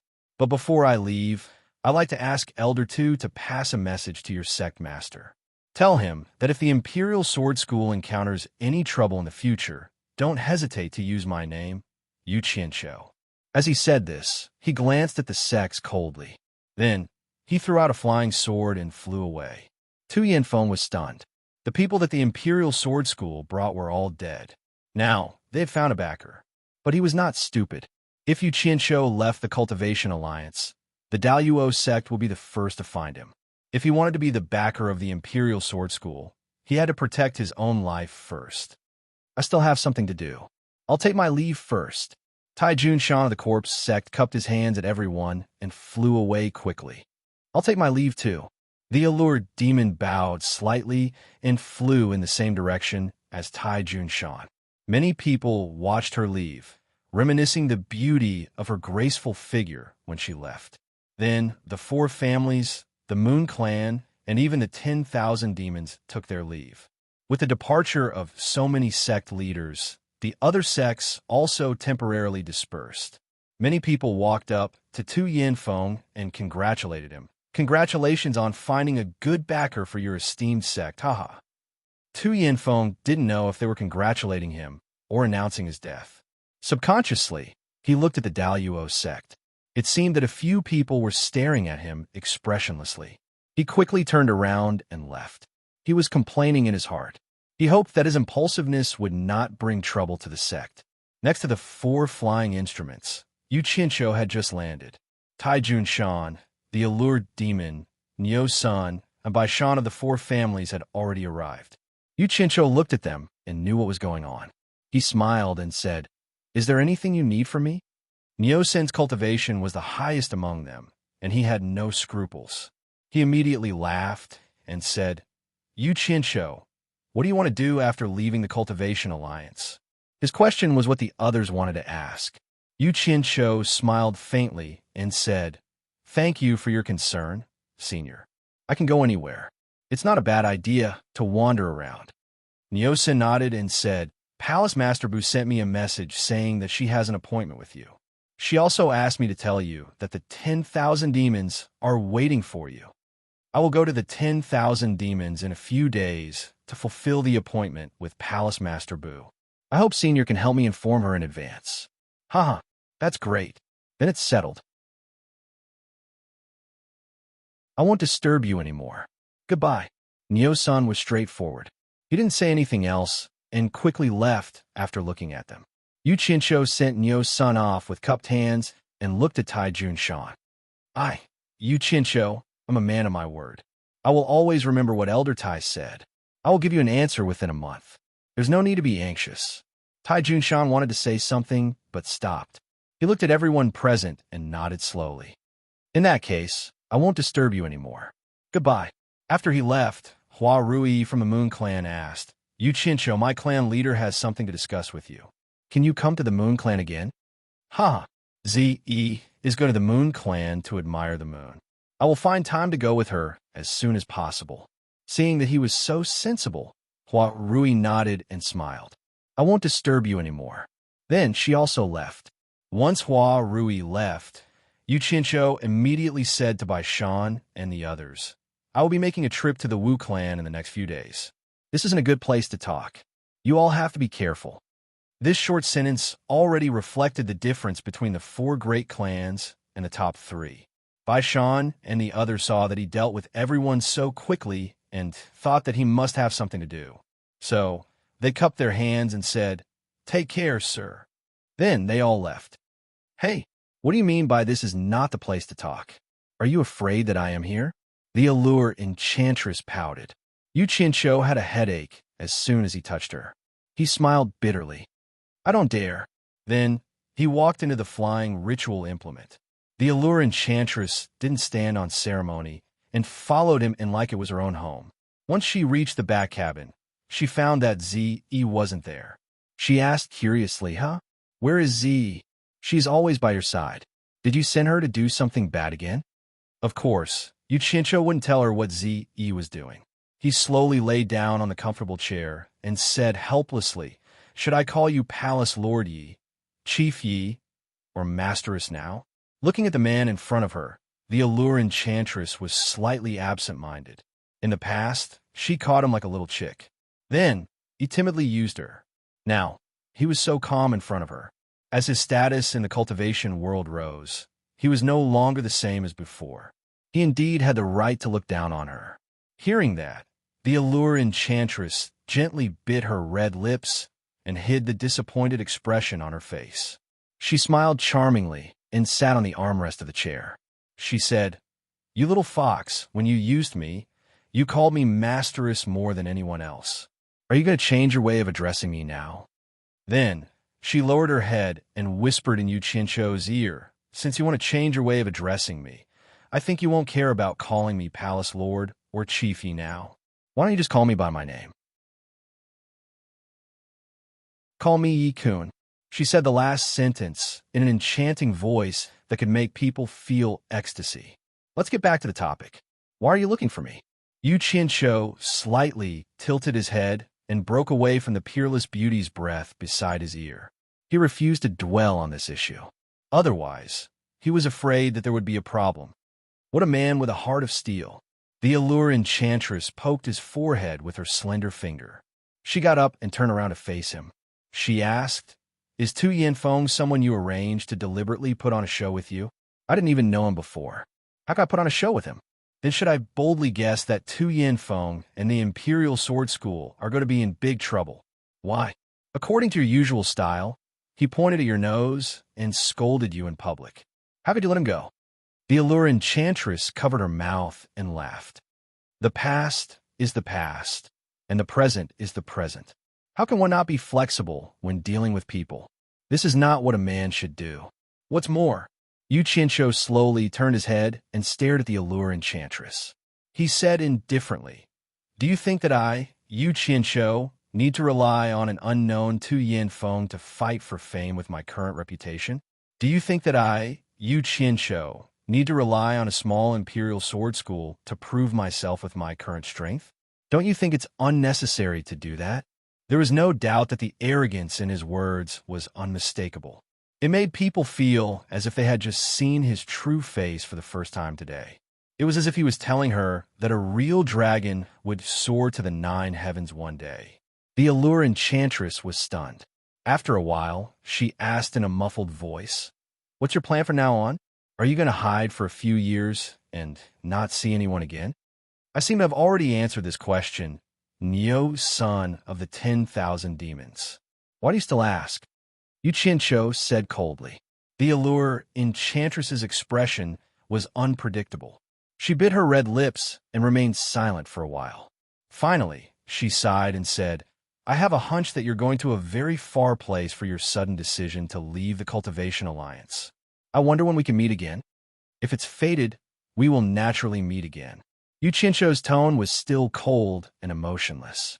The allure enchantress's face stiffened. She nodded and forced a smile. That's right. If it's fated, we will naturally meet again. If that's the case, I won't disturb you anymore. Then she left leisurely. After she left, Yu Qianqiu was alone. He lay there silently for a while. Then he stood up and stood at the window. He looked at the transparent crystal outside and murmured to himself, I'm not stupid. How could I not understand what you're thinking? But can I really cross that line? In fact, you're the same as me. We're both hesitating.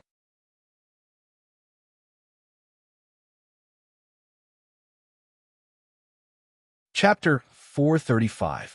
He transferred to another flying artifact that was on alert. The items in his storage bag had already been sorted out. After listening to the report, Yu Qianqiu realized that there were very few valuable things. The total number of spirit stones was less than 70 million high-grade spirit stones. Just the storage bag that contained the treasure chest alone had close to 60 million. In other words, the other storage bags didn't even add up to 10 million. Yu Qianqiu was a little depressed. It turned out that there weren't many rich people in the cultivation world. Seeing Ziyi hiding in a corner and guarding the chest with her head lowered in deep thought, he walked over and asked, which two countries are missing inside?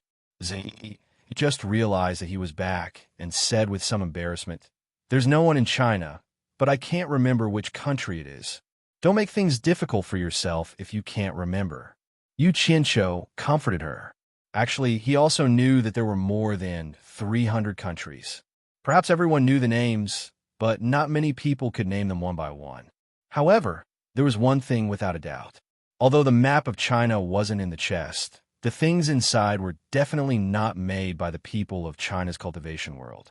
It seemed like he had to check the foreign cultivators and find out which country's important people had died in this battle. Ordinary people wouldn't carry such a storage bag. After putting the chest away, Yu Qianqiu returned to his flying artifact and gave the order to set off. Their target was the Wu family of the 4 major families. After the various sects saw the 4 flying artifacts leave, they quickly sent the news of Yu Qianqiu leaving the Cultivation Alliance back to their sections. Then they went back to their own matters. After all, the most important thing at the moment was the battle with Wuji Island. The only thing that everyone was concerned about was what the Daluo sect would do to Yu Qianqiu. No sect would let over 1,000 people die in vain. The 4 major families had already received the news that Yu Qianqiu was coming. The 4 family heads gathered at the Wu family. It was not convenient for Yu Qianqiu to teleport here with Ziyi, so he could only fly over. When they were not far from the Wu family, they found a secluded mountain and sent Purple Robe away. They temporarily sent the 400-odd team members back to Utopia and put away the 4 flying magical artifacts. Then they gathered some firewood and piled it up. When Ziyi came back with 2 wild animals that Yu Qianqiu wanted to eat, she realized that the flying artifact and the people were gone. She asked curiously, where did they go? Yu Qianqiu took the 2 pheasants and came to a small stream. He removed their feathers and gutted them. As he washed them, he told Ziyi, I'll dismiss them first. I'll gather them again when I need them. Otherwise, I would have to pay a large sum of money to them every day. I can't take it. After all, Ziyi had been out for a long time. Her way of thinking was more or less enlightened. She wasn't as easy to guess as she used to be. After looking around, she said doubtfully, I wasn't far from here just now. Why didn't I notice anything when so many people left? They have their own stealth methods. Ordinary people can't discover them, Yu Qianqiu said perfunctorily. This explanation was a little far-fetched. With Ziyi's cultivation, it was impossible for her not to notice such a huge commotion. Ziyi's pretty face turned cold. She asked unhappily, Yu Qianqiu, are you hiding many things from me? What can I hide from you? What benefits do I get from hiding them from you? Yu Qianqiu said without revealing any flaws. He carried the 2 bare-chested pheasants and walked to the pile of firewood that he had prepared. With a point of his finger, he started a fire. He took out a few metal skewers and stabbed the pheasants over the fire to roast them. He then took out a bunch of seasonings and started serving them slowly. Ziyi pouted her lips and stood far away. Yu Qianqiu sat on top of a rock, concentrating on taking care of the 2 chickens. He brought out his barbecue skills to the extreme. After waiting for a while, a rich aroma of meat filled the air. Ziyi's nose flared. She couldn't help but occasionally look over. Yu Qianqiu smiled and did not say anything. He waited until the 2 pheasants were golden yellow in color and most of the fat was gone. The fragrance lingered and did not dissipate. Then he put out the fire. He raised the 2 roasted pheasants in his hands and smiled. Ziyi, come and have a taste. My cooking skills are top-notch. I guarantee that you will never forget it after you eat it. Ziyi wanted to remain silent to express her protest. However, to her dismay, she discovered that the saliva in her mouth increased. After she swallowed it with difficulty, she walked over casually. She did not even look at him. It seemed like she was not interested in the roasted pheasants. You little gluttonous cat, playing this game with me? The corner of Yu Qianqiu's mouth curled up into a smile. He stuck one into the ground beside him and took a bite of the other roasted pheasant. After chewing a few times, he mumbled, "Delicious, delicious." Ziyi turned her head and saw him tear off a layer of yellow and glossy pastry and put it into his mouth. Then, he smacked his lips and revealed an intoxicated expression. Ziyi immediately walked over without saying anything. She grabbed the metal skewer and pulled out the other pheasant. Then, she sat back to back with Yu Qianqiu and opened her mouth to take a bite. Yu Qianqiu finished eating first. He stood up and threw away the food in his hands. Water flowed between his hands and removed the oil stains.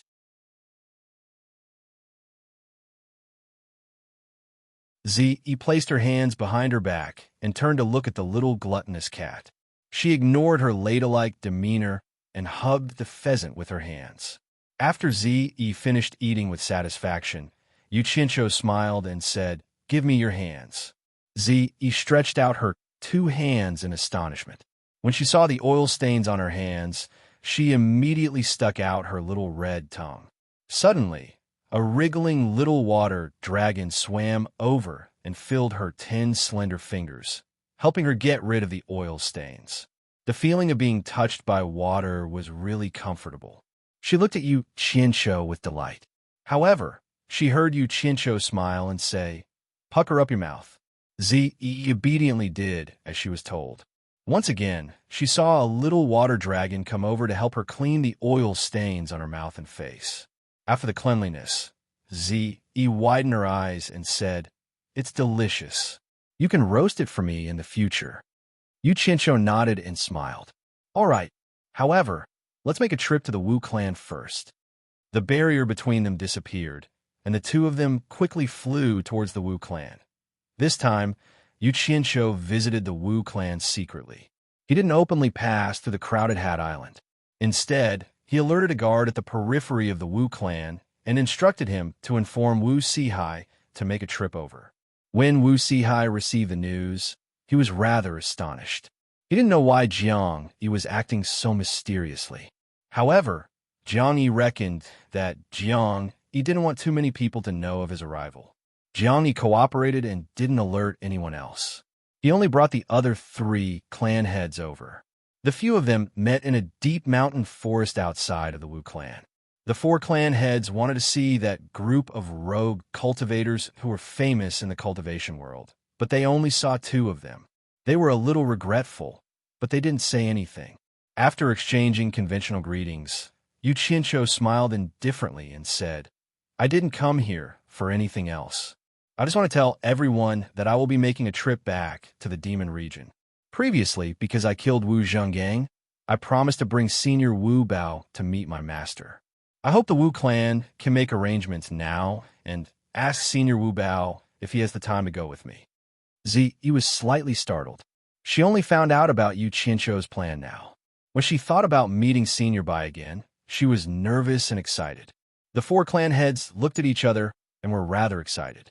After Wu Sihai's excitement, he got a little worried and couldn't help but ask, Yu Qianshou, I wonder if consecrator Wu Bao will be in danger after meeting the old ancestor. I am worried that the old ancestor... He didn't finish his sentence, but everyone knew what he was worried about. It was obvious that he was afraid of infuriating the old ancestor, and Wu Bao might lose his life. Yu Qianshou shook his head and said, It is useless for you to worry. You can't make the decision for this matter. Why don't you invite the Wu clan's 3 clan elders together and let them discuss it? Wu Sihai nodded with a grave expression and said, Wait for a moment. I will go invite the 3 clan elders immediately. After speaking, he quickly skimmed the sky and left. You're tuning into the Romance Rendezvous YouTube channel. We're so grateful for your support, and don't forget to subscribe to join us on this incredible journey through captivating stories. Your generosity through donations truly makes a world of difference, as it's the primary source of revenue that allows me to expand and enhance this channel for you. Thank you from the bottom of my heart for being a part of this adventure.